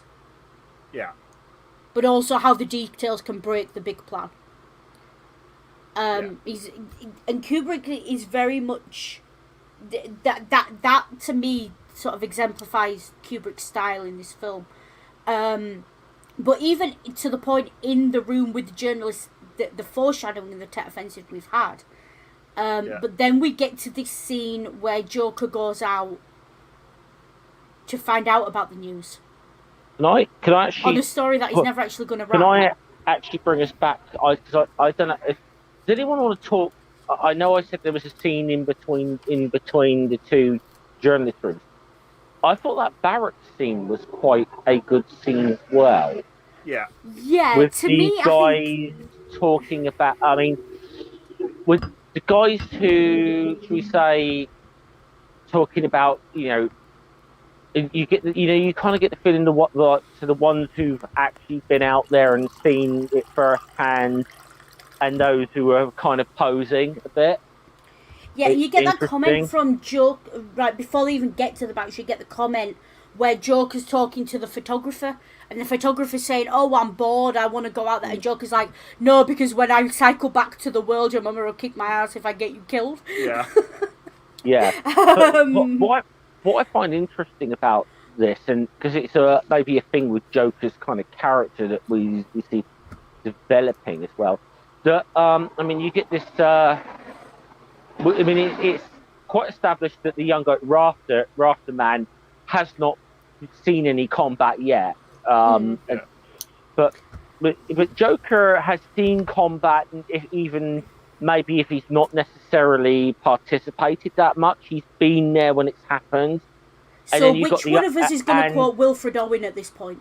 Yeah, but you got the other guy as well, sort of saying, "Oh, Joker hasn't been out. This is, he hasn't got the the stare," and the other guy, and he's saying, "Hey, I've got the thousand." Yet he doesn't. That other guy who's kind of chastising Joker, to me, comes across like that he hasn't really been there. He kind of comes across that way himself. The thing is, Joker was there before he ever entered Vietnam. Yeah. That's what Joker has that they don't. He's seen someone killed in front of him. Yeah. Well, they haven't seen that. And obviously, I'm not talking about Raftermack, because it's the stuff. But there's the guy who's having the back and forth with Joker about. Yeah, Joker, you haven't got the stare. I said, I've got it. Blah blah blah. And you definitely get the impression he has not really seen shit yet. He don't know shit because he won't talk about it. Yeah. I think it's one of the universal truths I've found. People who've actually served and seen shit don't want to talk about it. I will. Yeah. Well, I will tell you this. I said I worked in a pub like 20 odd years ago. Um, and there were a couple of old boys who were World War II veterans that drank in there. There's one old guy who came here every day and whatever. And I struck up a relationship with him. I worked in that pub for a year and a half full time, and I had to got to know and speak to this guy for at least 8 or 9 months before he ever opened up about what he did during World War Two. And I bet he needed a few drinks in him before he started to. There was a few drinks, and I should point out this was about, shall we say, 2:30 in the afternoon when the pub was practically empty and nobody else was around or within earshot, at least within earshot of the conversation. And classic PTSD. He's on alert. He knows. And I talked to him every day, and that was just one thing. And he finally opened up, and yes, it was after half a dozen drinks or something. He actually opened up. And then we never spoke of it again afterwards with me. And I mean, heck, I know I'm a pog. I'm fine with the fact that I was a pog. Pog being short for person other than grunt. I.e. not infantry, frontline, bang bang, shoot 'em up. Yeah. And, like, the only times I ever bring up the fact I'm a veteran is around this time of year, or when something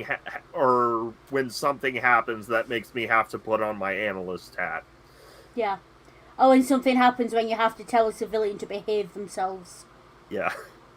I'm still pissed off about that woman in the gas station, by the way. That's a different story for a different time.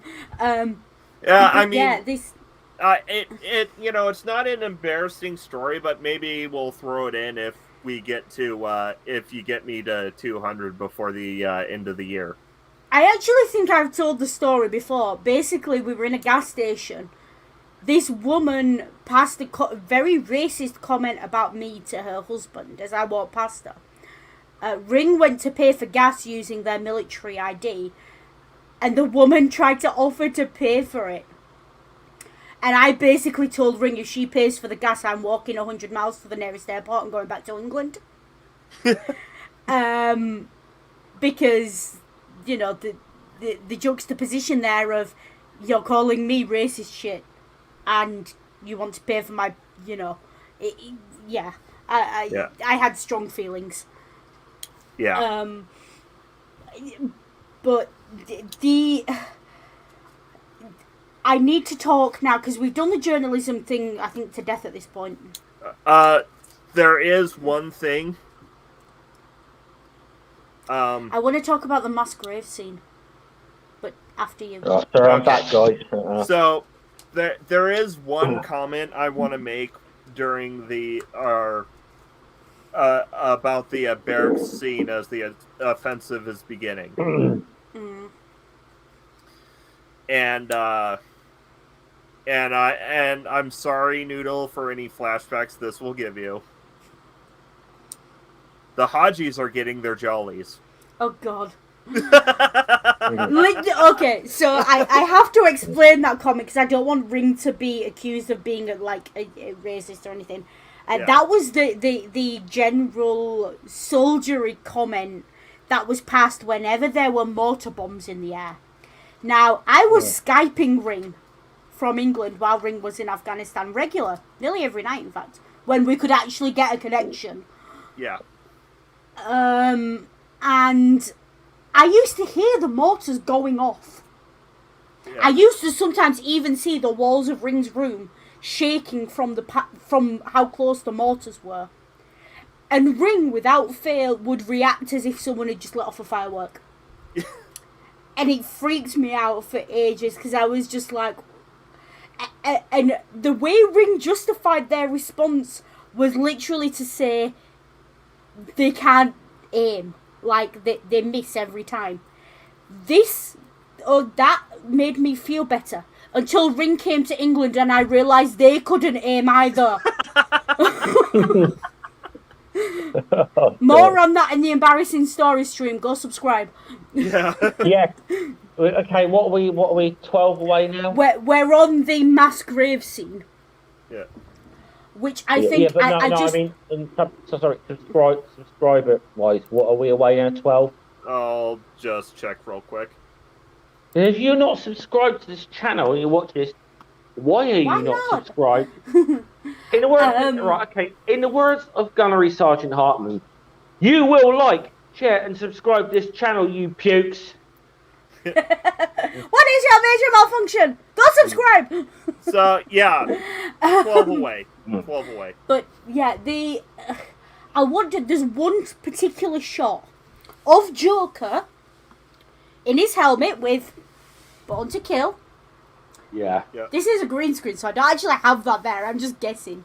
Yeah, you got it spot on. You were spot on.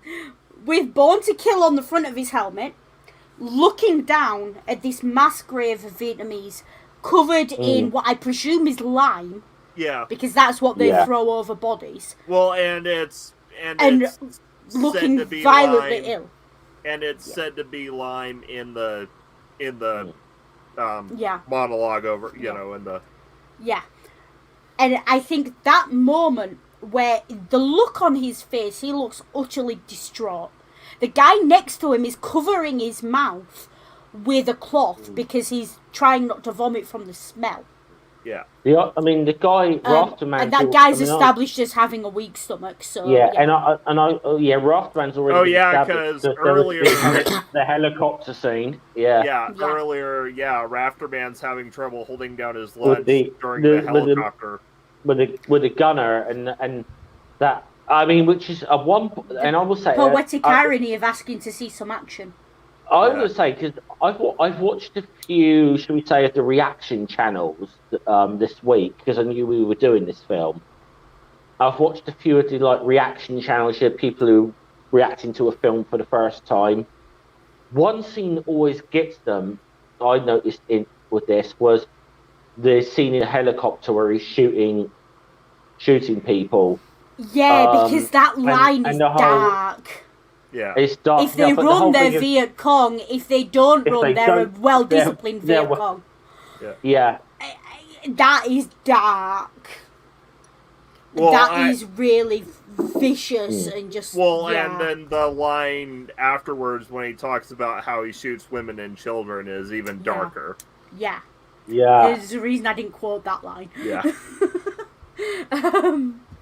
Yeah, it's pretty damn...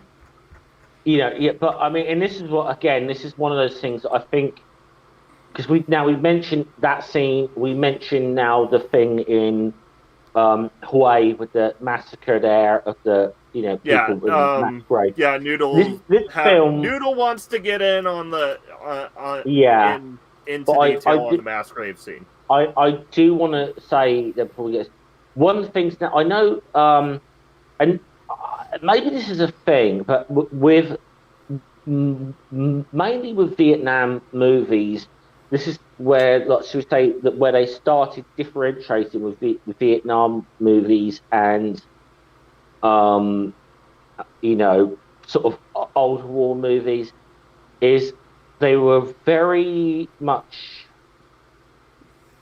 and this film did it as well. They very much showed the brutality that went on both sides of this conflict. And there's a line over this grave where Joker says, "Have you got a body count?" And he says, "We think 20. They've got bodies in that hole and they didn't bother counting them before they put them in. No. Joker says, "You have a count, I make it about 20, and then the lieutenant says, "We think 20. Yeah. Yeah. I mean, and I would say that there were obviously films from around the same time and before this movie was done about Vietnam that were far more darker and gritty than, should we say, war films had traditionally been. I mean, Noodle mentioned Green Berets earlier, which is the first Vietnam movie, which was, yes, a propaganda piece. But then we started obviously getting things like Apocalypse Now, The Deer Hunter. But I think the thing is, Platoon came out around Yeah. similar sort of time frame to this movie. yeah, they're all in that But there was a era of certain post-Vietnam, yeah, the brutality of but war era is what I there was a dubbed it in a dissertation. certain there's a certain thing like this. There's maybe just a sort of certain like the emotional detachment of these characters to a lot of the stuff that's going on that make it just puts this movie in its just I think there's an almost switch off and you miss it moment. Those people in that grave, because of the way it's worded and because of the conversation that happens, you could miss it.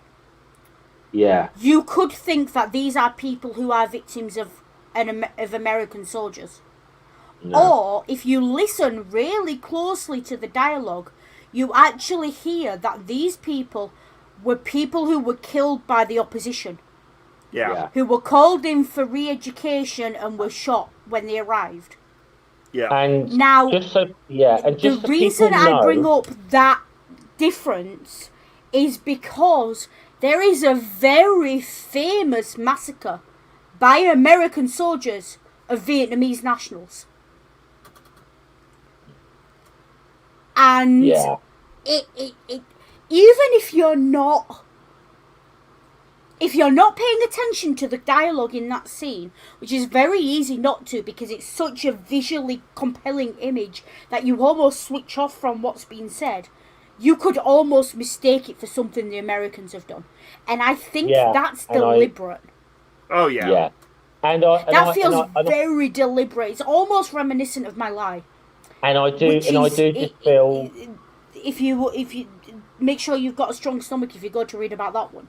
Yeah. And can I just say, for the record, for anyone who doesn't know the history of the Vietnam War, that scene, massacre in Hawaii, was a real story. That happened. Yeah. That was the thing of the real, like I said, that was sort of say North scores being settled.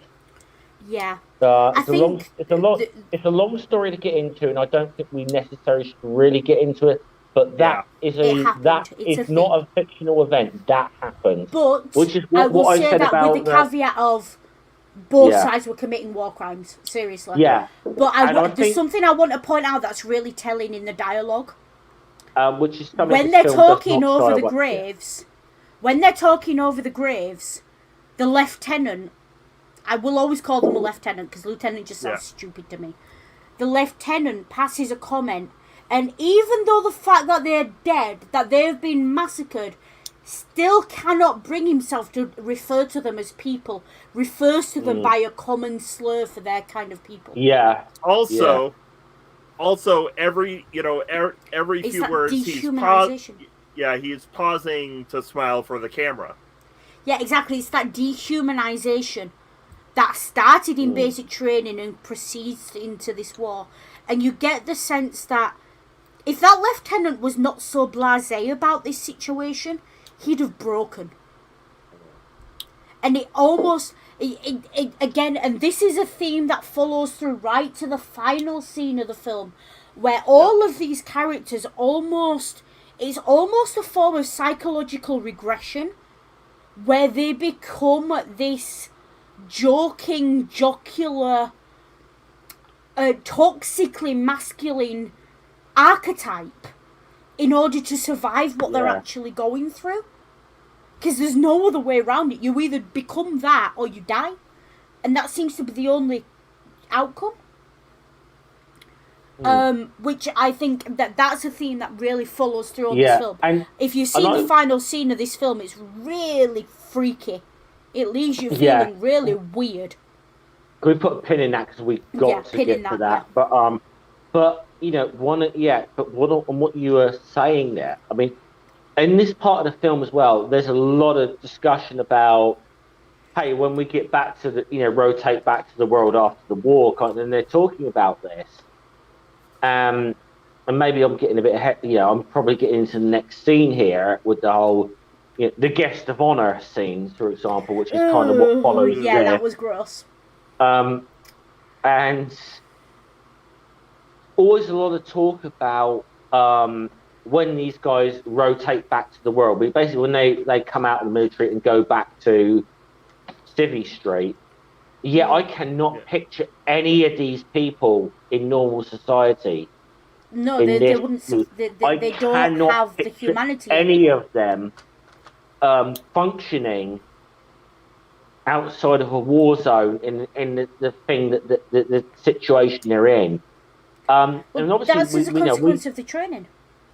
Yeah, and we don't obviously get to that point because we don't see, we do not see what happened to any of these characters after the film. Did they come back and readjust? We don't know, and it's just good. Which is good. It leaves that question open. Do we want to have a discussion about the Jungian thing? About the duality of man. I think it's very important. I think we have to with this. We cannot dismiss this out. This whole movie, I think in that little exchange encapsulates this entire movie. This entire movie is an exploration of the duality of man. Yeah. Yeah. It really is, and I think Joker hits that on the head, and that's why I think this film follows Joker's point of view. Because Joker is the character who understands that duality.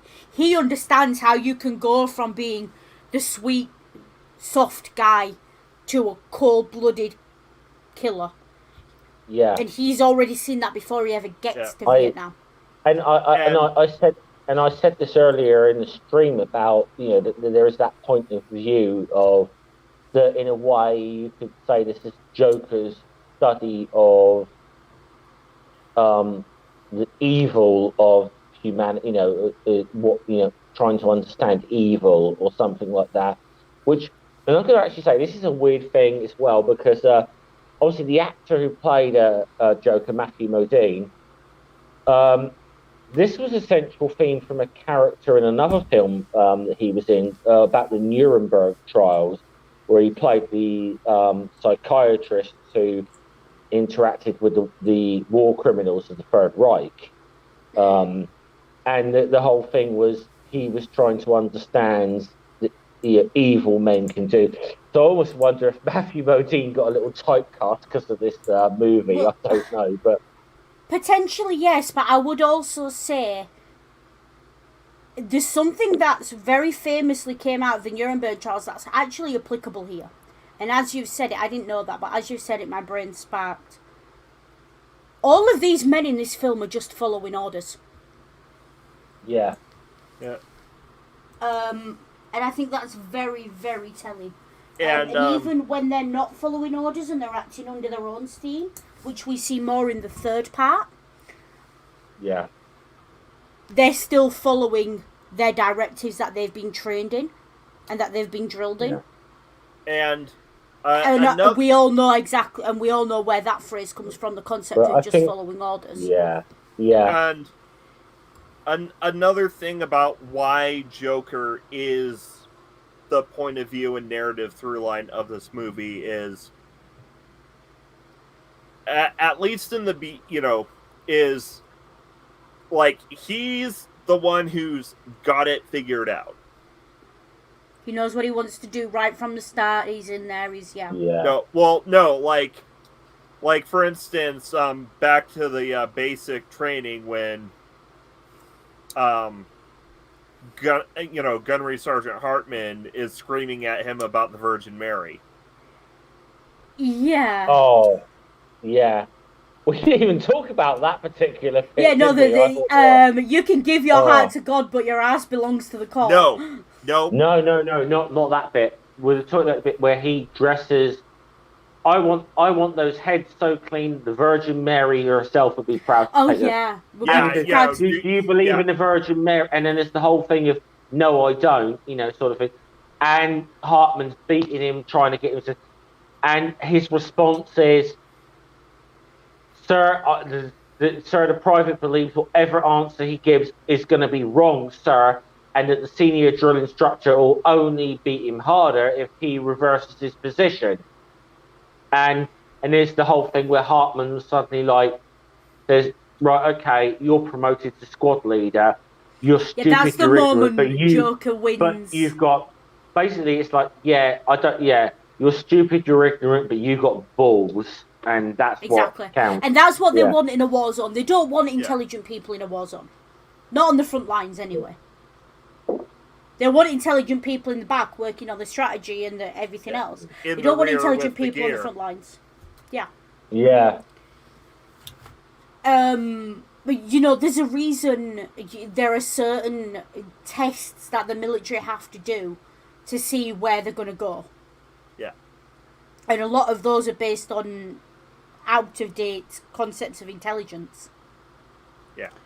But it's... The thing with Joker is...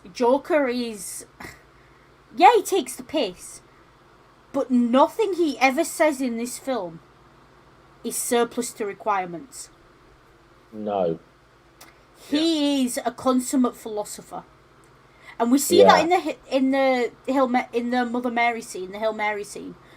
We also see that here, where you get this moment where the lieutenant said, "Born to kill and a peace badge. What does that mean?"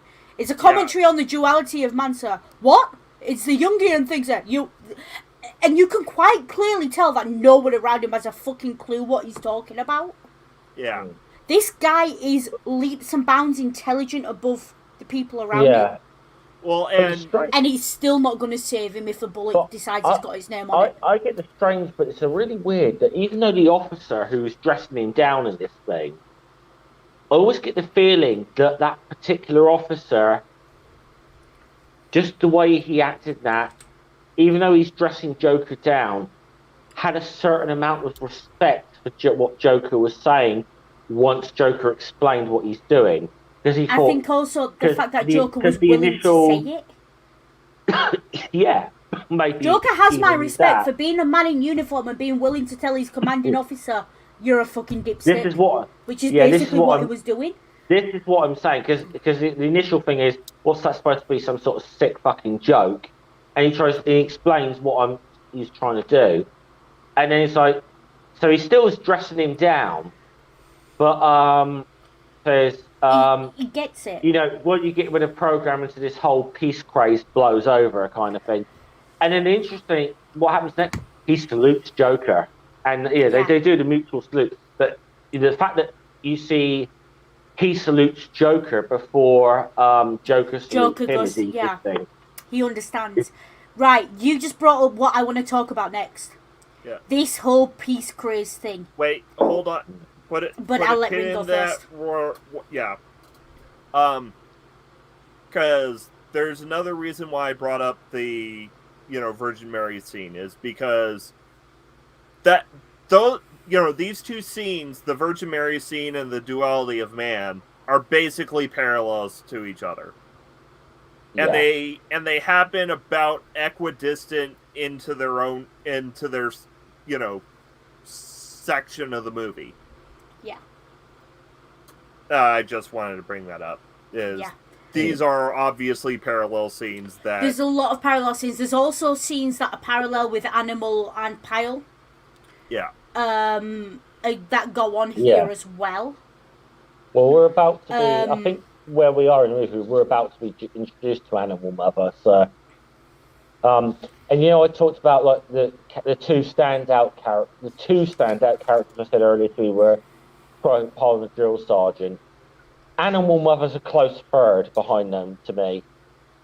But anyways, till this this peace craze burns over. This peace craze, people forget, and it's really easy to forget when you look back and you're trying to learn this as history. The Vietnam War and the American Civil Rights Movement happened pretty much at the same time. Yeah. Yeah. And people forget that. And the American Civil Rights Movement became bound up in the Civil War, in the Vietnam War. So if you were a civil rights activist, you were automatically assumed to be anti-Vietnam War. Yeah. You were automatically assumed to have burnt your draft card. You were automatically assumed to be, pro interracial marriage or whatever the fight was in that particular moment. And it all became, to me, looking at this, and in a broader context, that flashpoint of anti-Vietnam War, civil rights movement, the real sort of explosion of actual people having money for the first time since the end of the Second World War, all of these things combined, when right-wingers call you a bleeding heart liberal, Yeah, I take that as a compliment, because that means that in that moment I would have been in the middle of the Venn diagram that said anti-Vietnam War, pro-civil rights, pro-education, and I would have been smack in the middle of it. I wouldn't necessarily take that's liberal what as a compliment myself, I feel no, in the way Americans use it in a derogatory term, I would. Because that's what they're talking about. They're talking about these radical youths, the Kent State protesters. They're talking about. They're talking about the people who marched when Dr. King made his "I Have a Dream" speech. All of that was all happening in and around the same time as Vietnam, or was enough that it was in there. And there was so much going on. I think. It was really it was a powder keg in America that was just... I think the boxer Muhammad Ali said it best. No Vietnamese ever called me the N-word. Yeah. And the thing about Muhammad Ali, he always said, why am I going to go halfway around the world to fight when there's a war to be won here at home? Yeah. He made that comment. He was, famously refused the draft. Yeah, he said, and it's like when people asked him about the Viet Cong, he says, I've got no beef with the Viet Cong. I don't know, I don't know these people. I don't know these guys. And I think there's a big difference. Now, there was something I did at undergrad where we compared Elvis to Malcolm X. Hi, Geo Sam, by the way. To Muhammad Ali, sorry, not Malcolm X. Yeah. Hi, Sam. We compared Elvis, who went out in a military uniform, made military-themed films, served his time and everything else, and was lauded for it and loved for it, and no one would say he did anything wrong, compared to Muhammad Ali, who was virulently anti-Vietnam War. Yeah. And was, to this day, you will hear people talk about him purely in terms of being a draft dodger, purely in terms of, he didn't make his... And when you... And that, to me, really indicative of the mentality of Americans. Yeah. As from an outside point of view of how the propaganda machine worked. Yeah. And how the American mentality towards war evolved. And I don't want to get too much on a tangent. I don't even like the term draft dodger when it comes to Ali. He wasn't not dodging. When it comes to Vietnam, he was fucking playing out. He wasn't dodging. He wasn't doing anything to dodge. He just refused. He plain out refused and said, "No, I'm not fucking doing this." Yeah, it's no, exactly. Wrong. And I don't like the word draft dodger for Vietnamese, but for Vietnam War but I use it because it's the accepted term. I might use. I'm happy to use it to say for somebody like Ted Nugent, but Let me put it this way. Most of the big name draft dodgers in Vietnam would have been called conscientious objectors in any other war. Yeah. And that's really indicative of what Joker's getting at when he starts talking about the Jungian thing, and that's a psychology concept and archetypes and how humanity and how people respond in different situations. It's really interesting. Go read Jung. It's out there. You can find it on like Project Gutenberg and things. Go read it. Have a look. It's a passing comment in this film, but to me that is the ultimate. It's the Jungian thing to me, is the elevator picture of this film. If I had to sum up this film in half a dozen words, I'd say it's the Jungian thing. I mean, there's a reason that the cover of the movie is just the Born to Kill helmet with the peace symbol badge on it. Which Noodle has in their background. Yeah. Yeah. And I really wanted to draw that out and tease that out and get into the nitty gritty of it because it matters, and things like the concept. Jung first came up with the concept of the wounded healer, which becomes really relevant in the third part of this film. And he's actually if you know about Jung, that's almost foreshadowing what's going to happen. Yeah. Jung came up with this concept of the wounded healer, which is, in this context, is the injured medic. But it's an archetype, it's a personality archetype of someone who is deeply traumatized, possibly physically injured as well, but whose primary motivation is helping others. Yeah. And for me, all the main characters in this film, to an extent, fall into the archetype. So, Joker is saying something very, very intelligent there, in a very multifaceted and multi-layered way.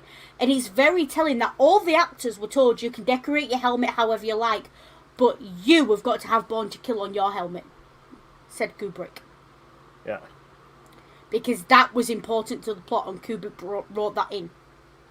It's a very, very intelligent commentary, and I could write an entire essay on it. But if you're watching this because you've got an essay to write, I've given you enough. Go do the reading. Yeah.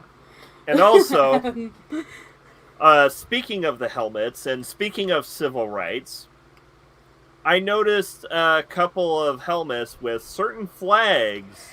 Alabama flags, Confederate flags. But did you notice Snowball's helmet changed in the third part of the film? Sorry, not Snowball, the other guy. Cowboy. There's only two black guys in the film, but I can't remember their names. Oh, no. Yeah. Oh, no. Down. 8 Ball. Yeah, 8 Ball. He starts off, again, another potentially racist epitaph.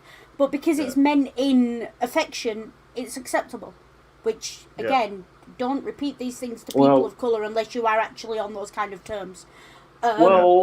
Again, he starts off with a Confederate flag, but then later on, his helmet changes. If you see, it goes from Confederate to Alabama. Ah. Watch it. There's a continuity error there. I don't know if it's a continuity error or if it's deliberate, but it is there. And, there's another... there is another, Confederate flag on, I don't think it's Animal Mother. I think it's one of the other... Cowboy has a Confederate flag on his helmet. And now I couldn't make... Now, I didn't get the chance to look at the... There was a picture of somebody in the helmet, and I didn't quite... It looked at a distance like Abraham Lincoln, which is like, I thought was really weird, but I don't know that it was... I didn't get the chance to sit down and really, look into what was on Cowboy's helmet, but it looked weird. But I was going to say about 8 Ball. You know how we said, like, should we say some of the, should we say, like, racial stuff that was done in this movie? And Noodle brought up the thing with, like, prostitution, the sex worker. There's a part in the film where there's one of the Vietnamese guys brings this girl to them, and that's a bit we'll get into. Negotiating the whole, $10 whatever $15, sort of thing. And $15, and the Vietnamese girl was initially, no, I'm not doing the black guy, I'm not doing, and they're all kind of laughing kind of thing, and obviously he, the old trope of black men being well endowed. Well, very, he's like, okay. So he gets the thing out of it, and then suddenly she's like, oh yeah, we do it. Yeah, You know? there's an undercurrent of a joke there that he's not as well endowed as she expected him to be. Yeah. Um, Yeah. but then it's really Because telling they that sort of, that after all this negotiation, Animal Mother stands up and just claims her. yeah. Yeah. Yeah. Which And and there is then this says, and constant then says thing between something. Joker and Animal vying for Yeah. control, but Joker doesn't But, want to play the game that and then, Animal's but the playing. weird thing is, Animal takes it. But I said that thing, Animal just cuts in and takes it, and then says something that is like the most racist thing in the goddamn world you could possibly say, and out in the front, you know, which they all take as a joke, Yeah, there's including a the black comment soldiers that in the eight unit. ball Yeah, passes, and then there's a comment that eight ball passes. There's a comment that eight ball passes that's really interesting. He says, and I'm quoting directly, "Come on, man, you don't get between a dog and its meat." Yeah. Which is racist to everyone involved, including the person saying it. Yeah. And he just, again, you know how we've been talking repeatedly about the dehumanization process of training and war on these men? It's there again. It's all about the dehumanization of war. Yeah. And then we get into part 3. Or the sniper. Yeah. yeah, The wall and the sniper. The amount of time they spend at this wall, arguing and toing and throwing, and there's rank arguments going on, there's strategy arguments going on, and then there's so much politically going on there within the in-group of these guys. And this to me is very... Did anyone else get Blackadder vibes? Over the top? a little It bit. Almost I feels can like they're in a understand trench waiting to go over the top. But I can understand why you'd make that sending them comparison, over and knowing that at least the first guy's going to get killed because we know something's out there. And then But the next guy. And then... but I mean, yeah. Well, You get the whole. Go on, Ring. and the thing is, Cowboy's in the right. I mean, he's wrong about it being a bunch of people for an ambush, but he is in the what I was right. going to say, but yeah.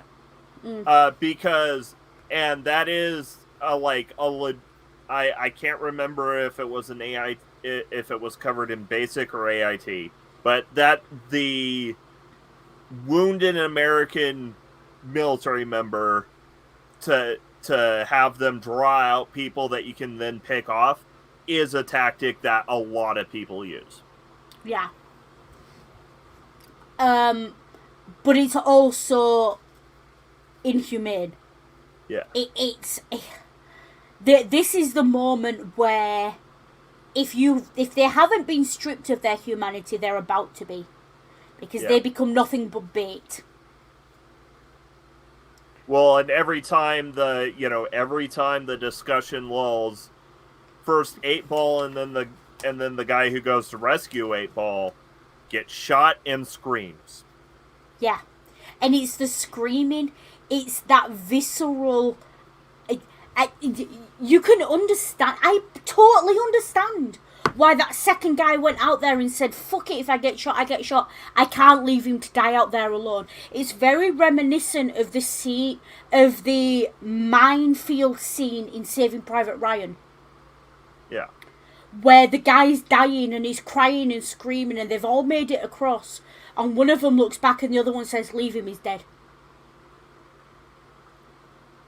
And the guy's still very much alive, but he's dead. Yeah. And everyone knows he's dead. And it's like, it's that liminal space that 8-Ball occupies between living and death. And then the guy who follows him as well, of you would hope, and I would hope that any decent human being in that situation would hope that your instinct would be to go and help. Yeah. But your survival instinct kicks in and you know better. And it becomes that moment where the training really kicks in. And that's the moment where, hold on, he's already dead. And you have to accept that in a split second. It's very difficult for human beings to accept that reality. And we were talking about how Pyle looked like a psychopath. And that's the moment where these soldiers, these Marines, are required to become psychopaths for a moment. And are required to look at this objectively. Like they're pieces on a chessboard. And the pieces on the chessboard say, the Queen's just taken your pawn. Don't send a knight to the same square. Well, that's what's going on there. And which is kind of ironic, considering how we were comparing Animal Mother to Pyle, because in this scene, Animal Mother is actually the one who isn't the psychopath. Yeah, he's the one thinking with his heart, not with his head, if you like. He is thinking, we got to, I got to save my buddy. I need to save my buddies here, kind of thing. And he goes on the the Animal Mother charge, as I call it in this scene, where he is just running and firing his M60. Well, I think, I mean, before the charge, the entire scene is Animal Mother and Cowboy arguing about what to do, and Cowboy is one, in charge because he's the new NCO, and two, he's actually in the right. And he's trying to tell them, save your goddamn ammo here. But also there's a throwback.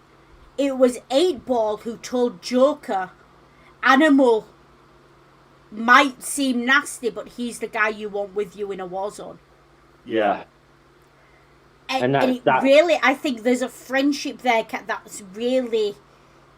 I'd love to see the story of that friendship. Because there's some, that would be a hell of a story. Under fire, Animal Mother's one of the best human beings you'll ever know. Exactly. And that's exactly what Animal does.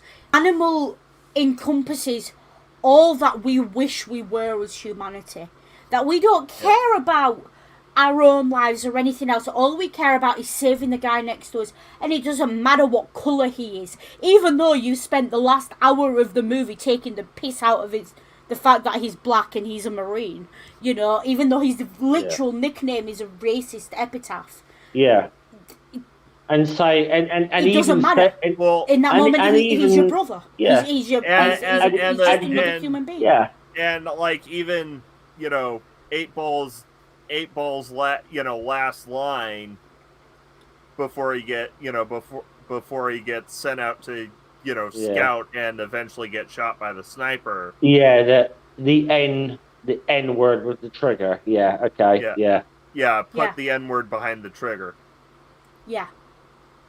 Because his life isn't worth the same as a white guy in the platoon. But then Animal goes out and doesn't give a flying fuck, and his life is worth that guy's.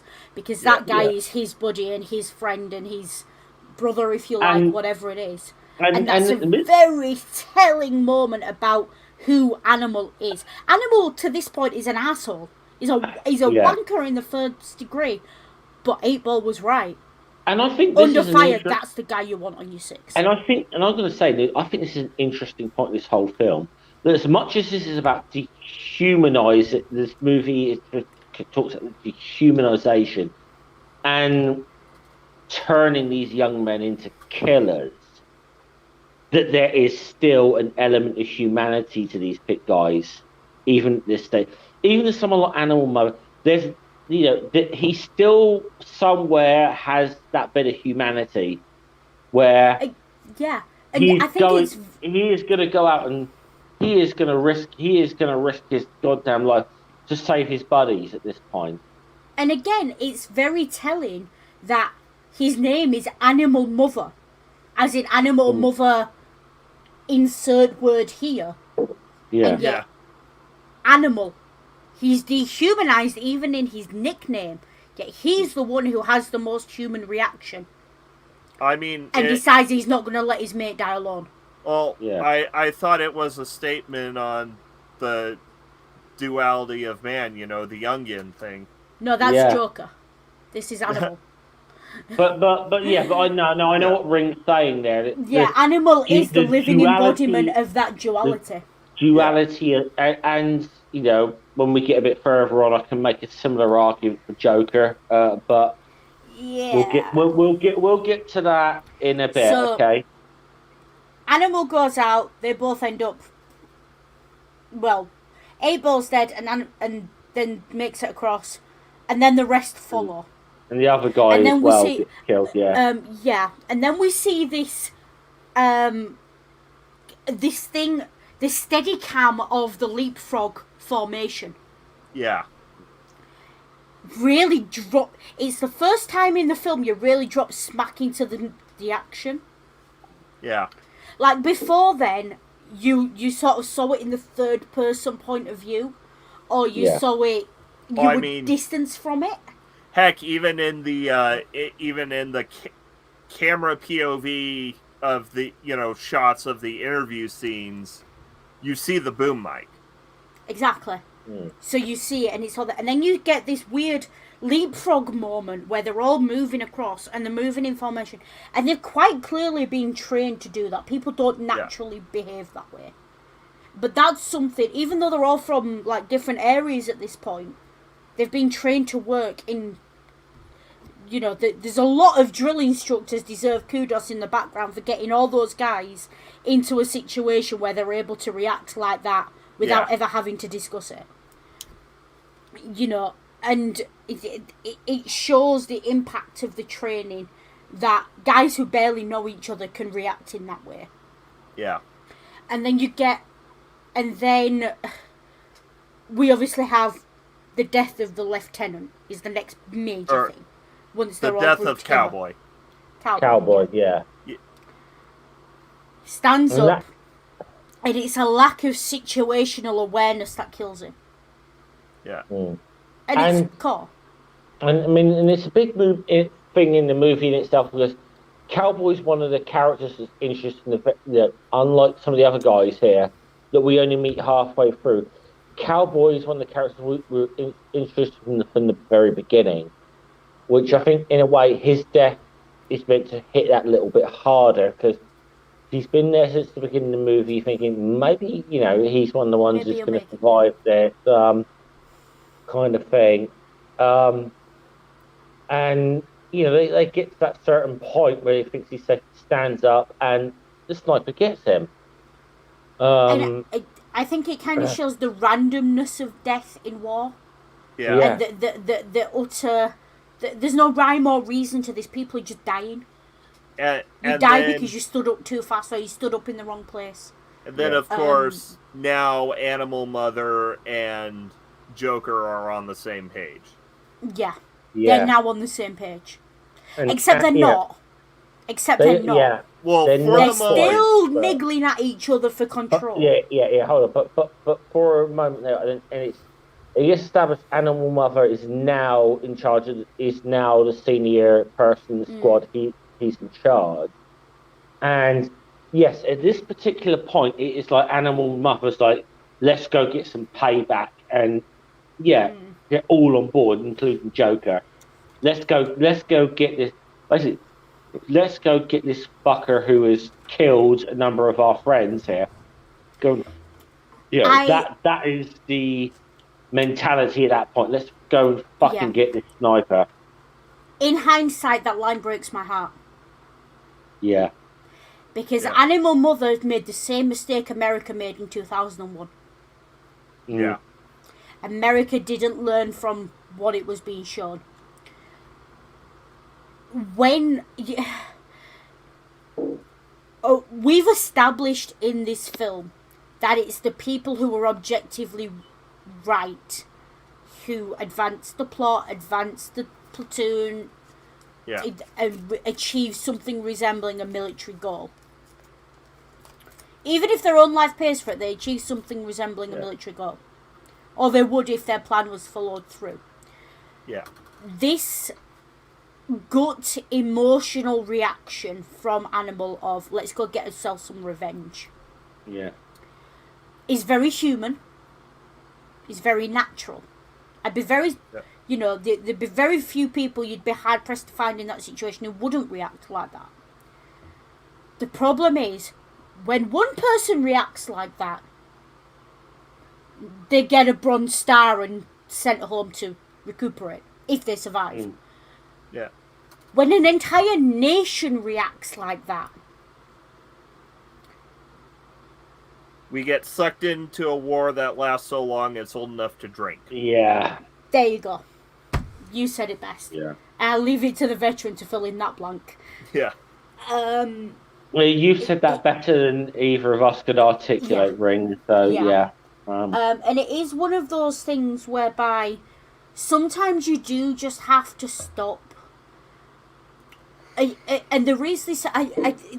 my Facebook memories this month have been showing me memories of the election of 45 and how people flipped their fucking lids. They went ape. They went hell for leather on opposing this guy on everything from his hairstyle to his worst policies. And they treated them all the same. And they reacted with that gut emotional instinct of no. But the problem is that's not sustainable. You can't sustain that over 5 years, over the length of a battle.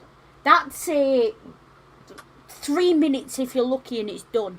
And you're out of adrenaline and you need to stop because if you don't, you'll break. Yeah. And there's no thought behind it. It's pure emotion.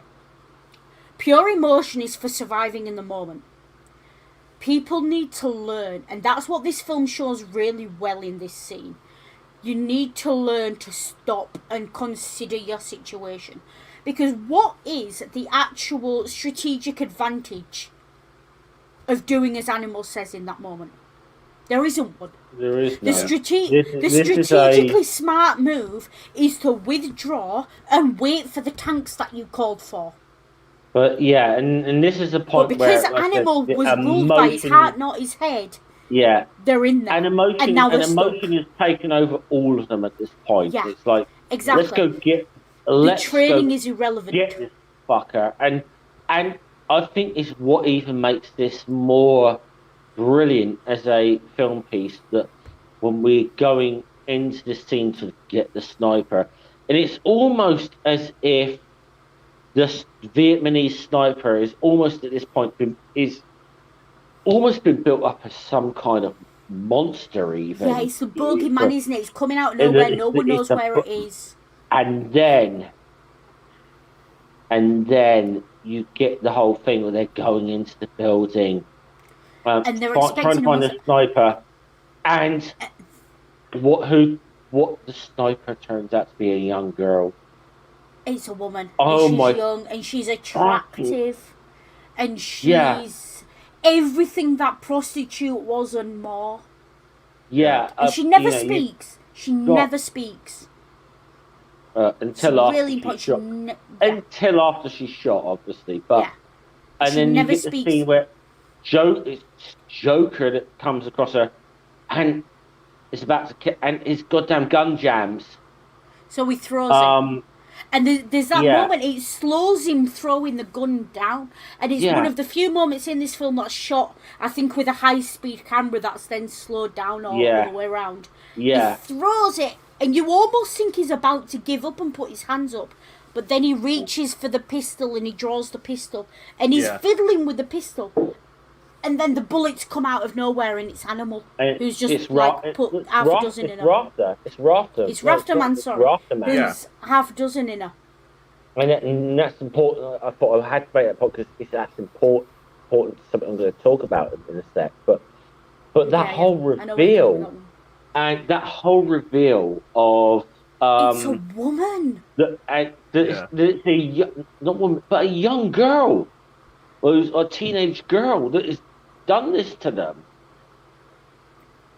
And it's really, they were expecting the bogeyman, and they got the complete antithesis of that. Yeah, I mean, and antithesis even. And as someone who's watching this, and as somebody who's watching this film, you're expecting you're expecting the monster, the kind of you're monster. You're expecting American Sniper. You're expecting someone like John Wayne or some shit, or Clint Eastwood. Yeah, and then when you see that, it's a shock to the system.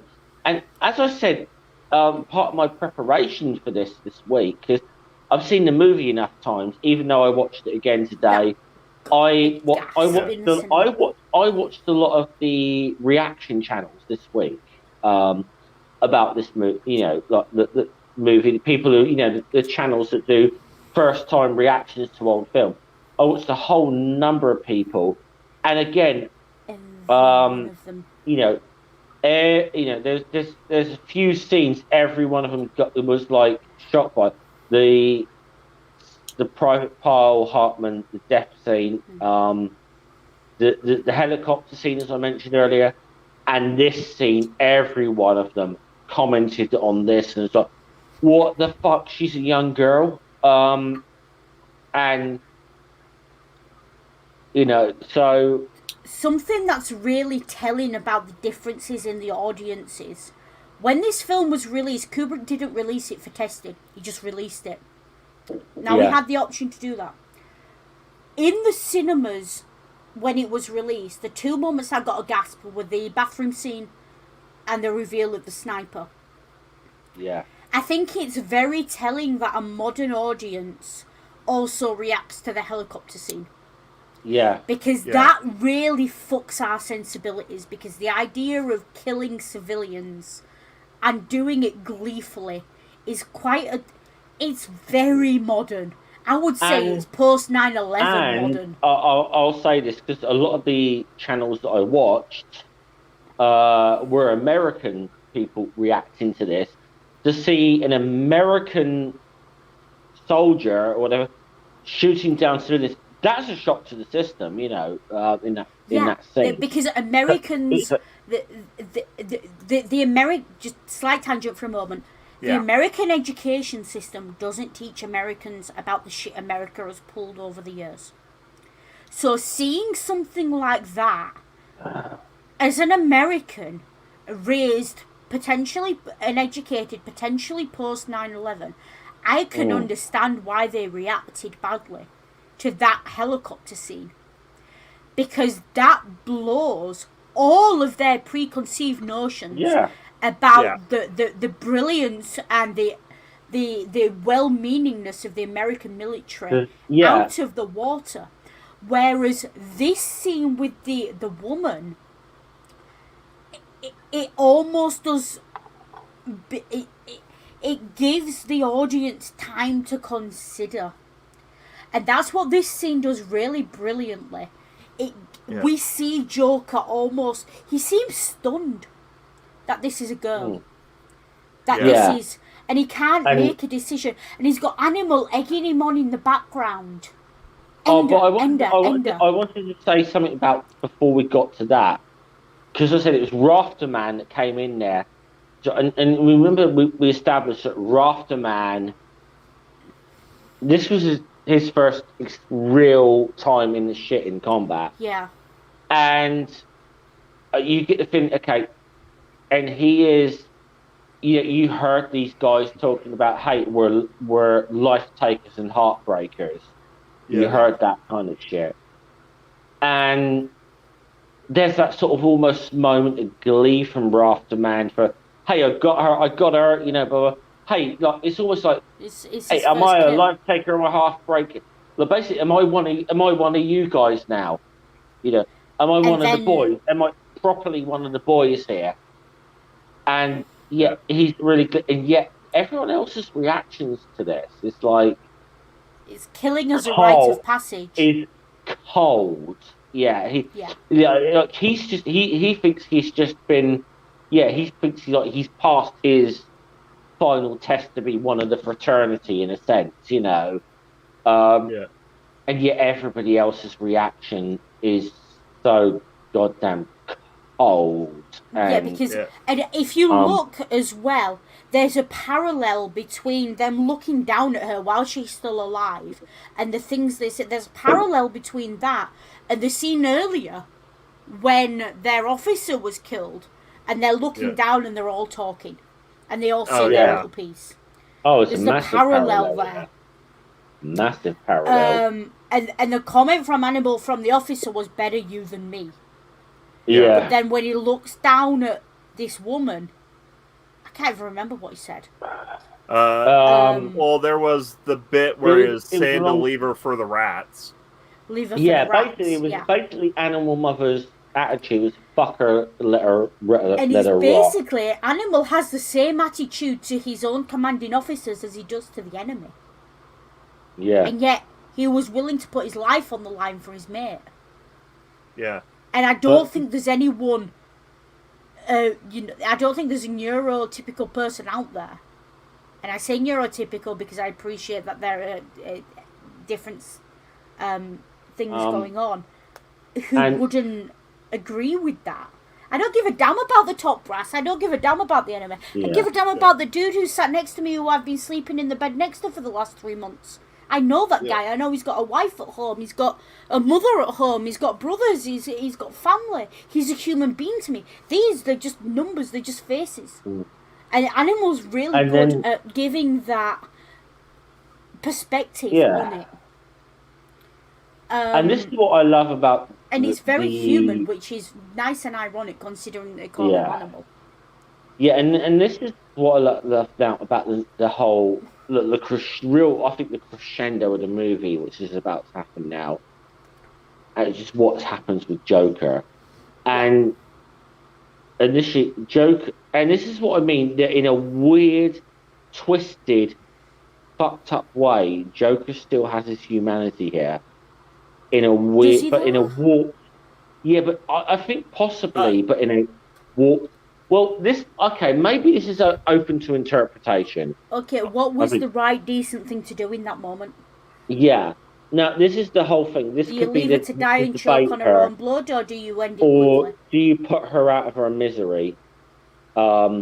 Which is the one way you can interpret this, is Joker is like, we can't leave her like this. An Animal Mother is like, hey, fuck, basically, just they said, hey, you're out of fucking friends here. Your buddy Cowboy's dead. I'm leaving the squad, basically. And the interesting thing with this is, even though Joker's been the main thread for this film, and we've seen him fire guns or whatever, we've seen him in the combat, we've never seen him directly kill someone as of yet. Not deliberately. And there is a moment I just want to go back to, because there's a moment where who is it who's got the camera? Rafterman. There's a moment where they're coming through all these different buildings in the build-up, and 4 run across as he's hiding, as he's reloading. Then he reloads and 2 run across and he shoots them and kills them, and then he turns back and looks. And then they move forward, and you hear the gunshots of them firing on the enemy. And you see them firing on the enemy. Then you see the photographer, and his hands are like this. Yeah. 2 different kinds of shooting. Yeah. One of them's hands was steady. And it's not the guy holding the camera. And there's a lot to unpack in that moment. Yeah, and then the whole thing with the girl is... I mean, the girl herself is there on foot and is essentially begging him to end it quickly for her. Basically, put me out of my misery. Again, and the again, parallel with Pyle of knowing that there is no better option for her. Yeah, and then this is the thing that can, maybe I think is open to interpretation on this, and that is, does Joker still have his humanity in a certain way? Is he doing the humane thing by putting her out of her misery, or is he totally gone at this point right now? That depends on your perspective. and I think it very much does. And then the fact that you see the film thing, and you almost see the scene. Joker's you kind of feel that he is agonizing in a certain way or whether to do this, and then just obviously just does it and kills her. It's And important then it doesn't look. And the way Animal Mother's like fucking hardcore, as if suddenly As if by he's done doing that, something to brag about. but yeah, and and Anna, it's as if Animal Mother gained respect for Joker for doing that. Yeah, because Joker did what Animal Mother couldn't bring himself to do, which was to kill a woman. and Even though she was a combatant, there's still this mentality of women in war zones Yeah. and non-combatants in order to be protected, especially given her young age. Now, Yeah. quick go round. Who thinks Joker did the right thing? Okay, so I think Joker did the right thing, but I also agree that he lost his humanity in that moment, because as you see, as the camera goes back, focuses on his face, you see he's got the stare. But from a point of view of just judging his action in that moment,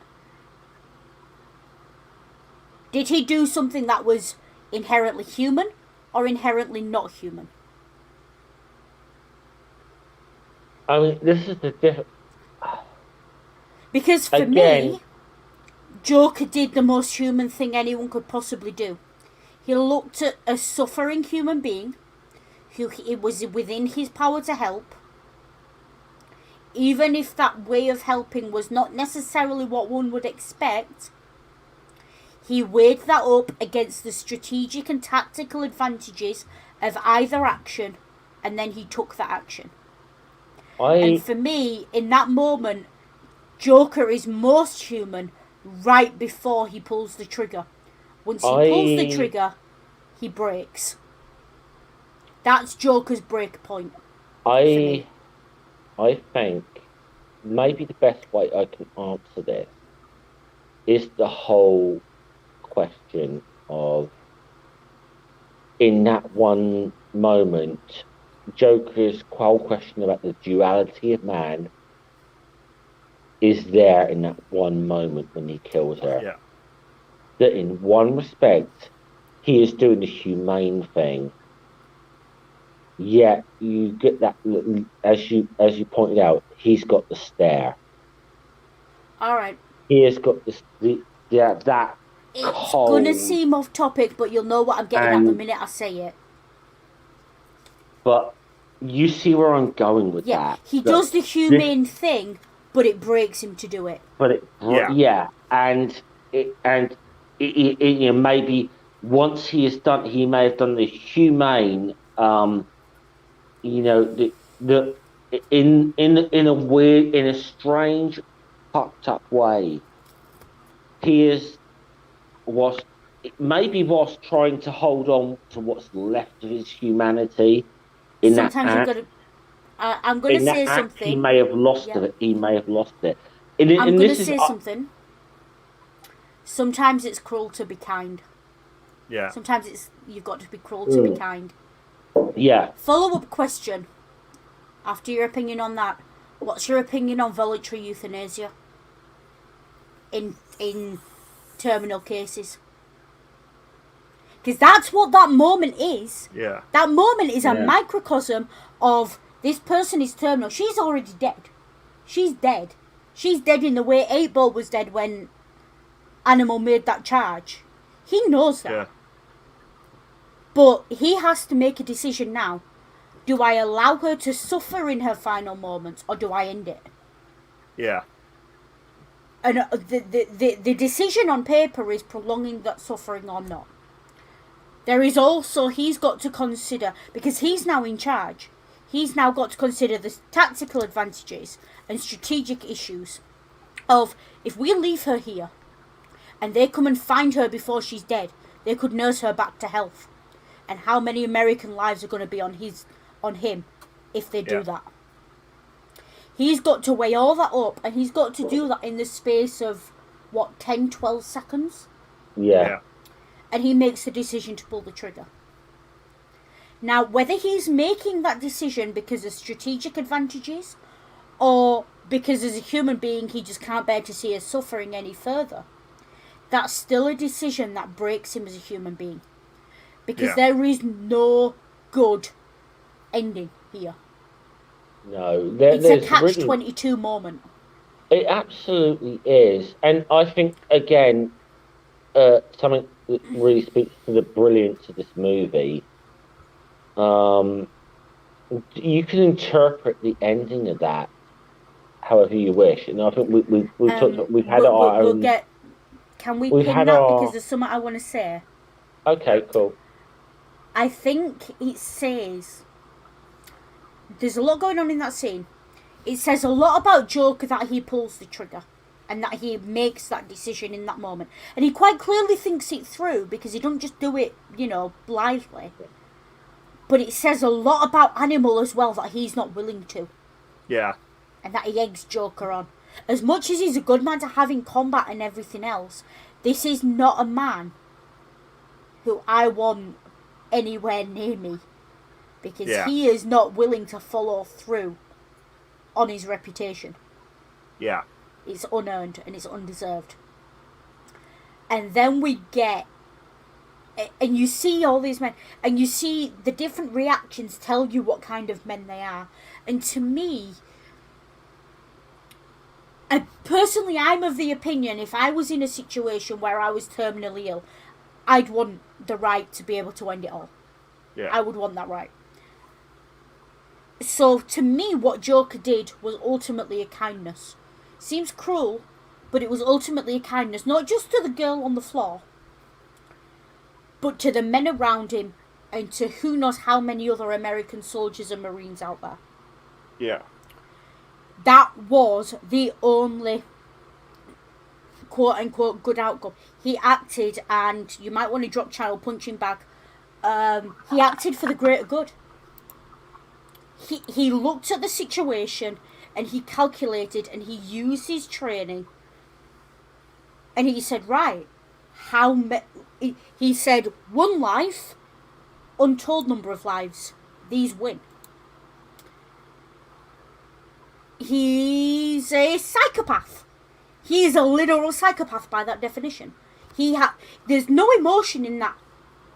Yeah. In that. He put the numbers in. He put the numbers in a calculator and it came up shoot. So that's what he did. There's no emotion in that at all. It takes him a moment to process the fact that he has to do that. Yeah. But when he actually does it, there's no emotional reaction. Which is told by the next shot. Which is where I think Scummer was going. Yeah. But... when I say the greater good, there's a reason Channel Punching Bag Tag was there. If you know, you know. And... the transition from Joker with the the stare, and being told he's cold, and then they're marching with the backdrop of a blood red sunset singing. M-I-C-K-E. The Mickey Mouse Club song, yeah. Yeah.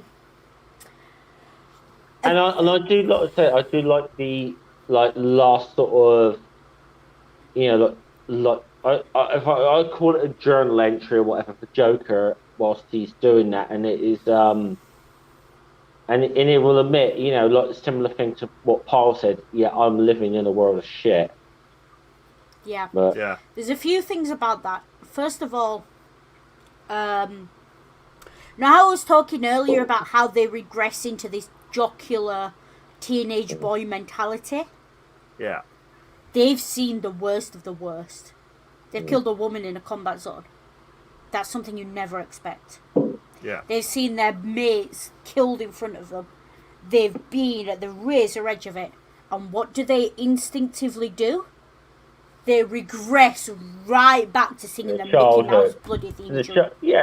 Which you just assume they know they their can't childhood. Cope. Yeah. And a normal human being cannot cope with that situation. Yeah. and it's perfectly natural that they would do that. They find a way to cope by papering over the cracks with the veneer of a happy-go-lucky fun song that they all know. And if you notice in that scene, when they're walking, they're singing along, they're all actually walking in unison, as if they're in formation, but they're not. Yeah. Yep. Yeah, And it's really they're using the Mickey Mouse song as a marching cadence. Yeah. Mm. And the idea that you can take something so innocent, so pure, so childish, and put it in this horrendous situation and use it to forward to send forward killers and violent, vicious people that we've seen are violent and vicious. That is the entire point. Yeah. That you take something fun and joyful, and we laughed at the gunnery sergeant at the beginning. Who's laughing at the final scene? No one. Nobody. Exactly. Nobody is going to be laughing at the end scene. That, and even and it's the situational awareness that we grow as we in as an audience. And even when we go away from that last scene into the credits, and that I don't whoever chose Paint It Black to end that with, brilliant choice, perfect choice. It's a fucking genius, because just those first few bars, I don't know, there was something atmospheric about that. It's because those notes are actually really similar to the thing of to Ode to Joy. It's really similar to the start of Ode to Joy. It's like a dark version of Ode to Joy now, isn't it? Yeah. And I actually want to say, because this is one thing we haven't really touched on, the fucking soundtrack of this movie. Yeah, I'm going to get to that. Fucking don't worry, brilliant. I'm getting there. Fucking brilliant.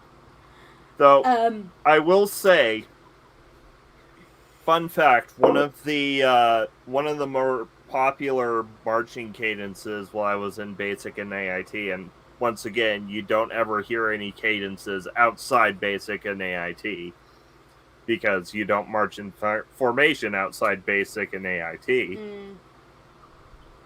SpongeBob, yeah, I can see that. Yeah. SpongeBob SquarePants, SpongeBob SquarePants, SpongeBob SquarePants. Yeah, I can see that. Yeah. And it's that thing of... I feel like that moment to me... It brings them all of these characters together, whether we know their names or don't, which in some cases we don't.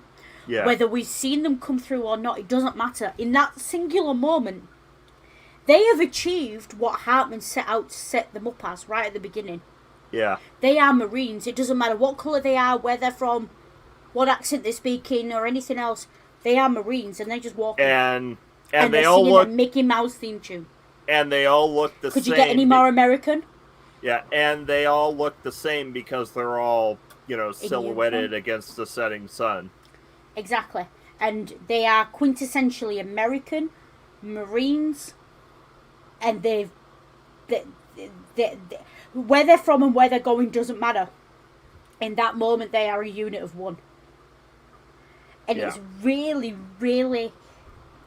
It's an interesting choice to take that bond that we see. And there is historical and psychological, people bond in difficult situations.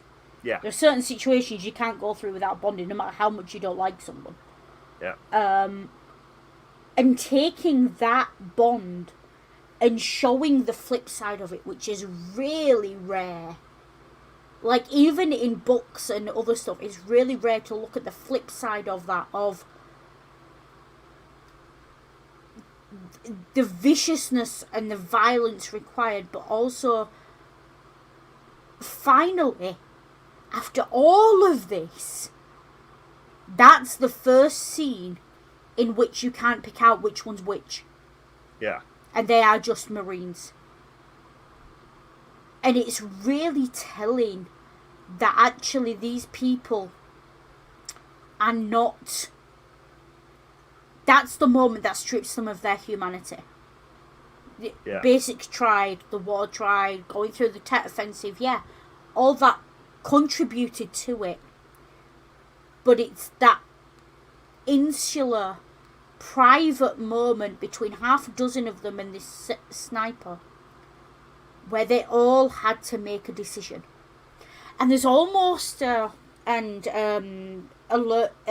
up alert ex-Catholic incoming. There's almost the gates before the garden mentality going on here. When you think about it, any one of those guys at any point could have stood up and said to Joker, no, don't kill her, it's not right. Not one of them said a word. They were all stunned and shocked after the fact. Yeah.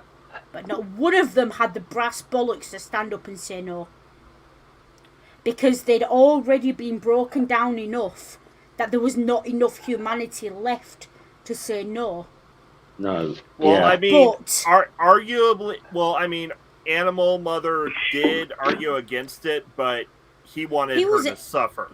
Yeah, exactly. He wanted her to suffer. And none of them, it's, would you call out at the gates? It's that moment, isn't it? Yeah. What would you do in that situation? It's a really... And that's the thing about this whole film. This whole film does not at any point cast any moral judgment on any of this that we've discussed. Doesn't judge pile, it just hands it to you. And that's the reason I think we've managed to go nearly 3.5 hours talking about this film. Yeah. And that's the reason I will be thinking about this film for days and days. And I did after the first time I watched it. Because it doesn't tie it up in a neat little bow and say, oh, this is wrong, go right to your senator. It just presents to you humanity and says, tell me what you think. And you don't know what you think. And that's the problem. You don't know because most people don't have these experiences to draw on. Yeah. And so it leaves you with this really difficult question of what would you have done? Do you even know what you would have done? Can you even comment? If you have not been in that exact situation, can you reasonably say with any degree of certainty what you would have done? Yeah. Can you honestly, hand on heart, say, I would have blown her away? I would have walked away. I would have blown Animal away for egging me on. Could you honestly, hand on heart, say any of those things if you weren't there? No. And I can't, and again, I'm going to say this, I can't put that's myself the duality of man. I cannot put I can't put myself, but those questions you've just raised, Noodle, is why. Let me explain how I first saw this movie. It was the early 2000s, and I just found it in a bargain bucket DVD kind of things, and picked it up for $3.99 or whatever, a DVD of this, and thought, okay, I've got a few quid to spend, let's buy a DVD, and I watched that. And the fact that I was left with so many of these questions was probably the reason that over the next few weeks I must have watched it 20 times. Best $3.99 you ever spent, right? And absolutely. Yeah. Not just because obviously I loved the movie. I loved the dark humor throughout the whole film, and all that stuff, and loved the story it told. But I think, there's a big part of me that was trying to get a hold of this and trying to get a hold of the question, the ethical questions in a sort of sense that this movie brings up. Okay, I say all that, but I'm now going to ask Ring, because Ring's trying to talk, and I feel like Ring is, of the three of us, the most qualified to answer those questions. I'll just say can I just say my final piece, and then I'll let Ring sum up, because Ring is the most qualified to talk about this stuff. But that was the big thing to me of, it's trying, as you said, you're trying to put yourself in that mindset. And as someone who has never been in that mindset, I've never been in the closest I got to fucking anything military was the Cub Scouts, okay, in my life. Um, you know, trying to put yourself in that position if you've never been in it, is incredibly difficult. And I think if there's one testimony to this movie, it's the fact that you do, at the end, do think about whether you were in that, if you were in that position, would you do what Joker did? There's a testimony to this movie. It is kind of that it gets you thinking about that kind of thing by the end of the movie. Yeah. Go on, Ryan. So, actually, what I was gonna say isn't about the situation at the end of the movie at all. I was gonna say that of the two Kubrick movies we've covered so far, Full Metal Jacket is definitely the better and stronger of the two movies. And I think a lot of the reason why is because in this case, Kubrick didn't have a genre axe to grind. I think he did, though, because Kubrick had made anti-war films prior to this. Had made an anti-war film prior to this and was very much steeped in that. Well, yeah, but Full Metal Jacket is an anti-war film. Is it an anti-war film, or are you receiving it as an anti-war film? Because this film never explicitly makes a moral judgment on anything any of these characters do. Ever. There's never any comment from the film. There's never any indication in the film that you should think that person bad, that person good. No, I mean, this is the thing. This film, in a certain sense, is not... whatever message it's getting across, it's not beating you over the head with that message. No.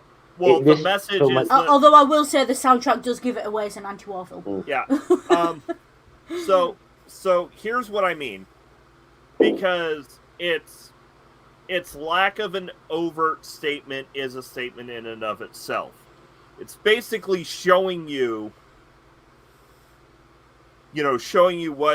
what goes through to make Marines, to make, what goes through in a war. And it doesn't gloss it over. And that is enough to put most people onto an anti-war footing. You would hope so. Yeah. I will say the soundtrack is very anti-war. Yeah. It is. Yeah. I do love the juxtaposition of going to the chapel, gonna get married with the prostitute. Yeah. The bird is the word is just hysterical. Actually, hold on, no. These boots are made for walking was the thing that's playing during the sex worker scene. Oh yeah, no, these boots are made for walking. Yeah. You buy me shoes. These boots are made for walking. You see Going it? to the chapel was played in the barrack scene. Yeah. You go into the chapel in the middle of a battle. Only kind of thing I can't necessarily get in is how surfing birds anti-war, but yeah. Anyway, But I think. So my point was that when Kubrick was making Full Metal Jacket, Kubrick was making a movie.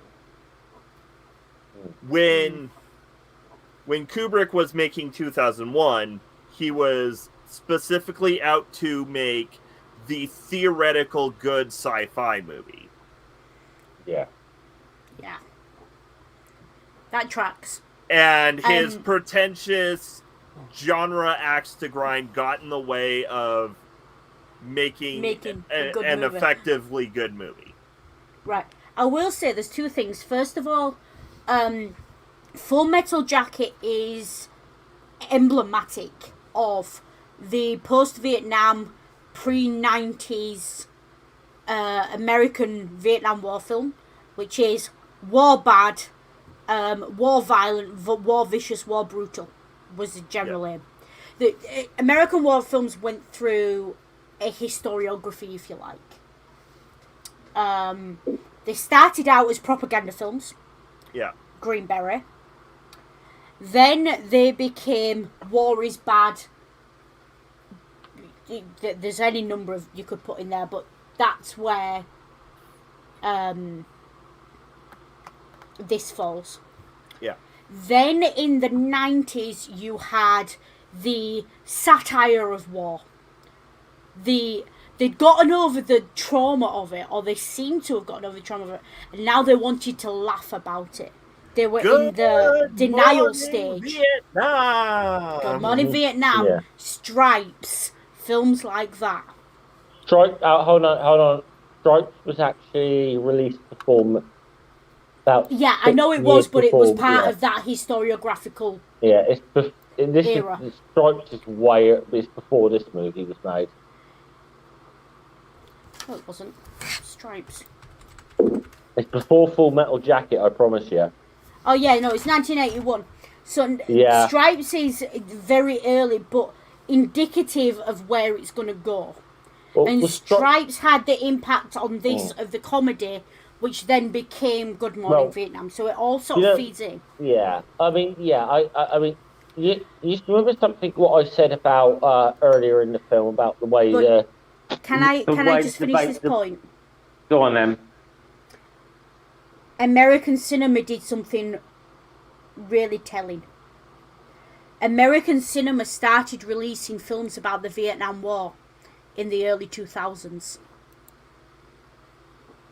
They started going back and releasing films about Vietnam and about other wars, Second World War films as well, showing this glorious war, this, a justified war. Second World War films became quite big in the early 2000s because America needed the media that justified a war.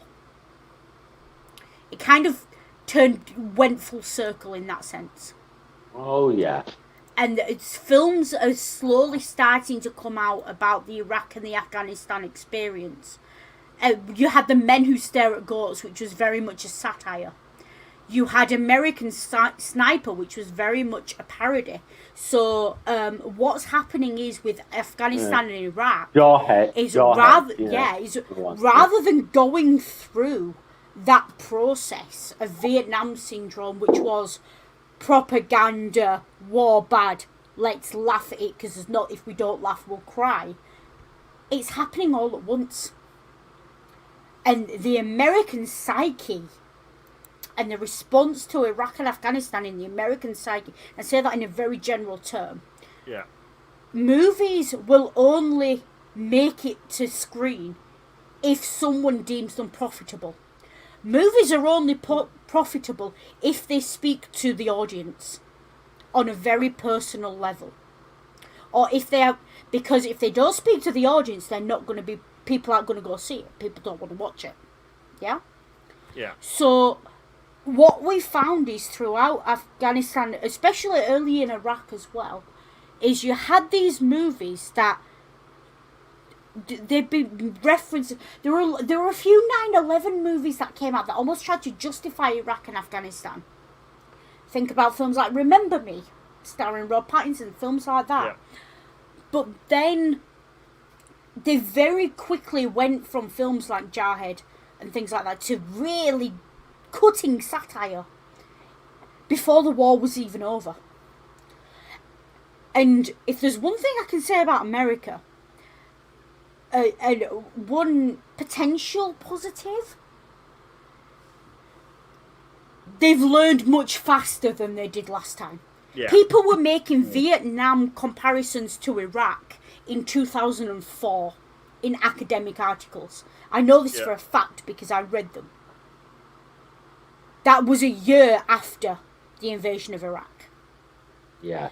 It took from Vietnam, it took a good 10 years, it took a good 8-10 years into the war, and then onwards afterwards, to be able to say something like that, and to be able to criticise that war without people going fucking jingoistic crazy on Yeah, it. the GWAT was... America's learned fast.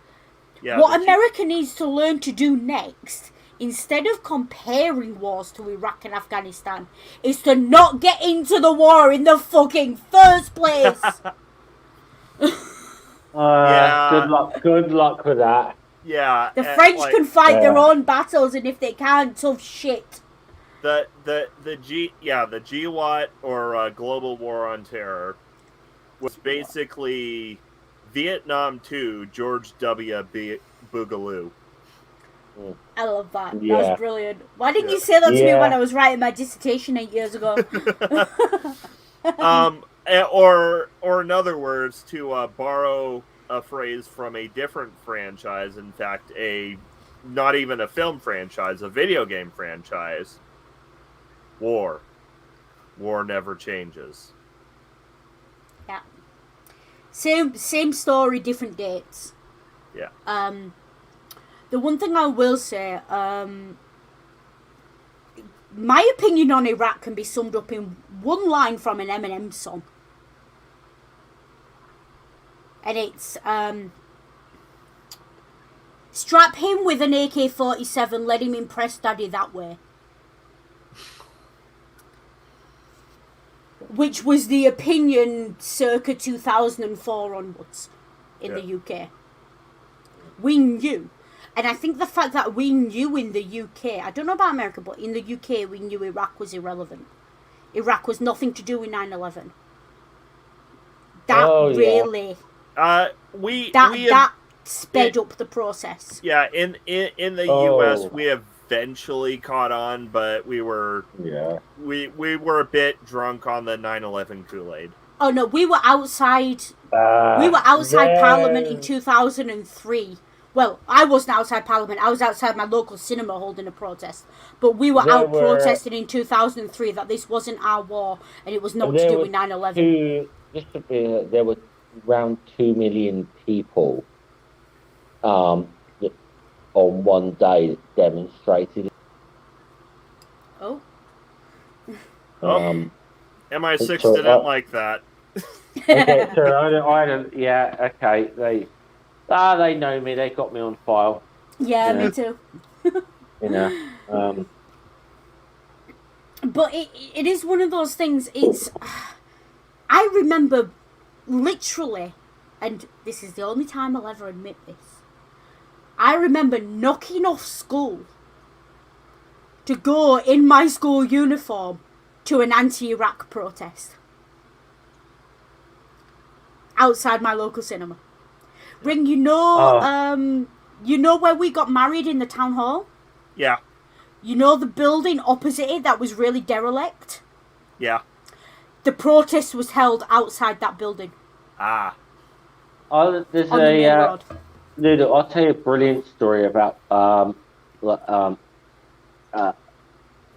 anti-Iraq protest. There were a group of school children in Edinburgh who staged a walkout protest in their school over the Iraq War, and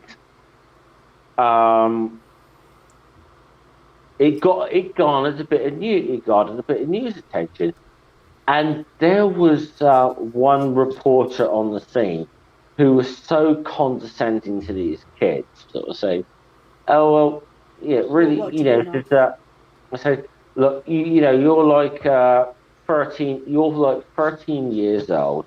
Do you really think you know more about global politics than somebody like Tony Blair?" And the response they gave was, if 13 years old is old enough to get bombed to death in Iraq, then 13-year-olds here should be out there protesting against it. And I was like, I love this kid. Yeah. He said, I love you. I was 11. Yeah. I was 11 in 2003, which is showing me age again. But wow, that's a long time ago. And I remember, my school rang my parents and said, "Where is she? Why is she not in school?" And my parents said, "Well, we sent her." And they didn't know where I was for like hours. And then I just went to school to my afternoon lessons after the protest and just registered as normal. And then when I got home, my parents said, I need to apologise to my parents now. My parents said, "Where were you? School rang us this morning." I was like, "I was there. What? I was there." Of course, I didn't realise my parents watched the fucking news and the protest is on the 6 o'clock news. So that was, it took a bit of... I remember, I looked at my dad, and my dad said to me, "What did you do?" I said, "I may have gone to school late so I could go to the protest and sign my name." And my dad said, "You did..." He flipped. You know what my dad's like, Rin? My dad's got a temper. Yeah. My dad flipped, and I was 11 years old, and I looked at him and I said, are you really telling me that anything I might have learned in school today is more important than what's going on right now? And he just looked at me. Yeah. And the conversation ended. It was really... I need to apologise to my parents for that one. Yeah. I was a little shit, but yeah. I mean, this is a fantastic conversation because I think, I've said this before, like, I was in my early 20s, Iraq definitely politicised me personally. Definitely, led to a chain of events, changed my outlook on the world. But I feel like we've gone majorly off topic. But have we? Have we though? Or is this exactly what Kubrick intended? Yeah. Yeah, we're having a discussion. We're having a discussion about the morality of war and the ethics of warfare. Yeah. I guess I'm just pointing out we're almost 4 hours into the stream. Yeah. We are going. Yeah, we have nearly gone over double the runtime of the movie. Let's keep going, see if we can make it double. But I will say, once in the discussion of how war changes you and the discussion of, War made you too skinny. That's what war did to you. Well, Noodle, I think we should let Ring sum up about war because Ring has been just as, and I think Ring should get the final word. I think Ring should get the final word on this. Well, first off, I'm going to point out the fact that I was 10 when 9/11 happened. Mm-hmm. And I served in the war that 9/11 sparked. Yeah. So, just give that a few minutes to sink in. But in terms of talking about what the Iraq, like how the Iraq changed politics, changed your politics, made you political. Yeah, I didn't really get political or shift my politics away from what they were growing up until I was deployed. Being deployed in Afghanistan made me a lefty. Yeah, literally being in Afghanistan radicalized you. Yeah. This is just the funniest thing to me. Yeah. Like, how to make a right-winger radical, actually send them out into a war zone. Yeah. Bit like the story I told earlier on in the stream with the vet who just come back from Iraq coming and signing our petition. Yeah. Yeah, except before Ring went to Afghanistan, Ring was... Let me put it this way, if Ring had come back from Afghanistan the same way they went to Afghanistan, we probably wouldn't be married now. Yeah. Because our politics would have been too different. Yeah, let me put it this way. In 2012, I voted for Romney. I married this person, folks. Ring, Ring, stop. You're not at 200 subscribers. It's not time for embarrassing stories yet. Okay, but that's a teaser. Yeah. There's a teaser. Hey, Does it get any more embarrassing than anybody voting for watching, Romney? and again, anybody Oh, watching, you know it does.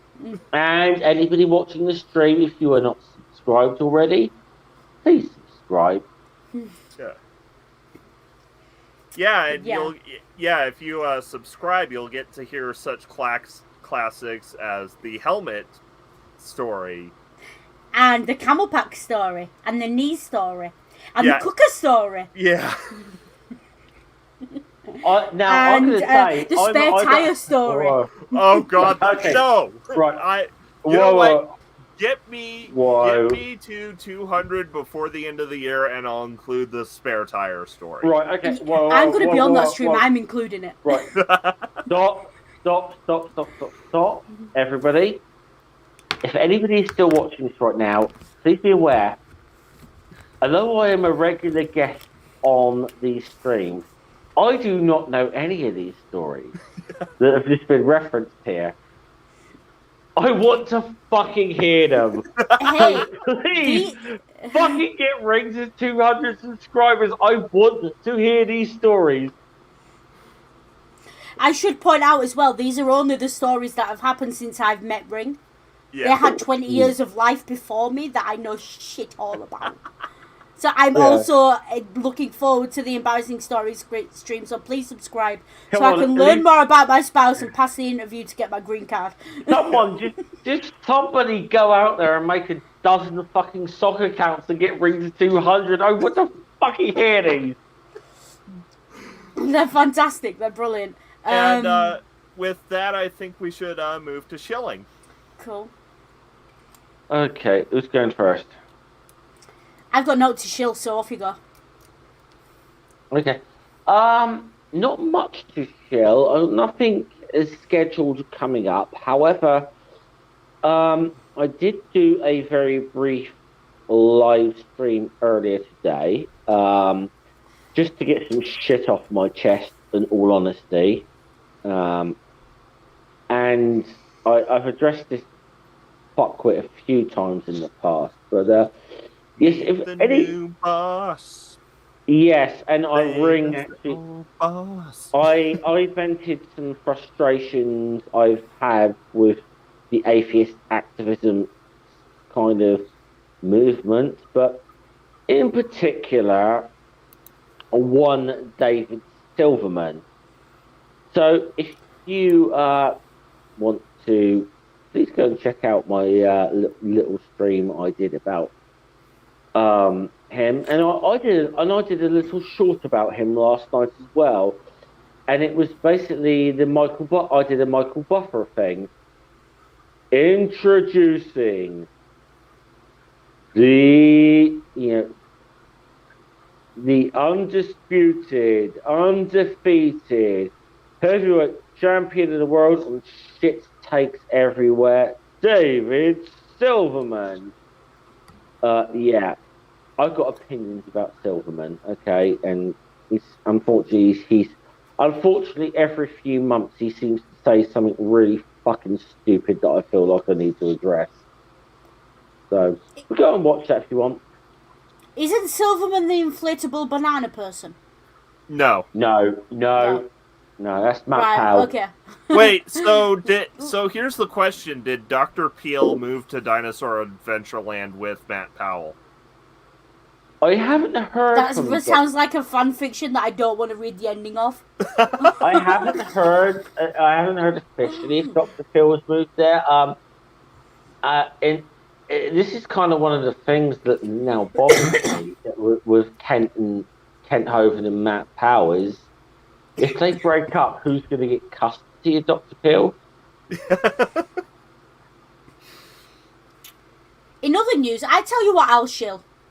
If you subscribe to Ring, you get to hear the Manchester story. Oh. Actually, I will. Can I shill for another channel, actually, whilst I'm here, Ring? Yep. Okay.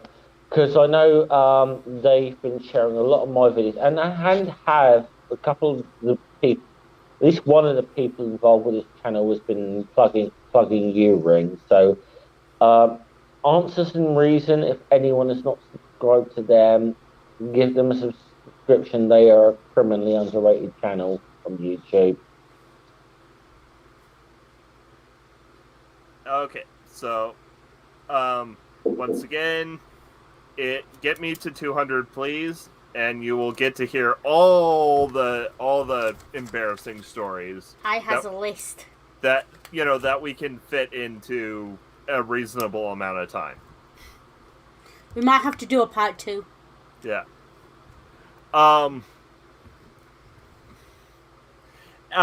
But also, as usual, secular D&D on Saturday. However, because of work hours being expanded, because capitalism is the reason for the season, secular D&D will be moved a couple hours earlier. So, starting at 11 Mountain Time, noon Central, because I need to actually be able to, because I won't be able to sleep in as long as I can normally. And consequently, because I'm working very early Sunday morning, Media Musings will be moved later. I'm probably gonna only move it an hour or so. We'll see how things go. And of course, next week we are continuing we're keeping the Kubrick train going with Dr. Strangelove. Does the Kubrick train go cuckoo? So, we've seen Kubrick terribly tackle sci-fi. We've seen Kubrick tackle the war movie. Now we get to watch him tackle satire. Is it satire or is it a spy movie? And then a bit of both, possibly. I don't know. And then, of course, at the end of the month, we'll be, watching Noodle put on their annoyed classicist hat while Kubrick tackles the biblical epic with Spartacus. And then to make it up, to them, we're having Animation Month all throughout December. Yay! Also, grrr is my wall face. Fight me. Yeah. But yeah, I would argue you that. Convince me. Let me see your real wall face. Yeah. You don't scare me. Work on it. Okay, now you're scared. Anyways, Noodle. I can scare you with like 3 words. Hashtag hissy fit. Trust me. Okay, I've been on enough screens of Noodle. I am scared of Noodle, honestly. Yeah. But so, and I'm gonna go ahead and lead with my tagline because it fits the ethos of Kubrick's work on Full Metal Jacket so well. The purpose of a storyteller is not to tell you how to think, but to give you questions to think on. Too often, we forget that. Take care, be good, and if you can't be good, remember, always use your noodle. We're at the end of the string. Does this mean Anne Margaret's not coming?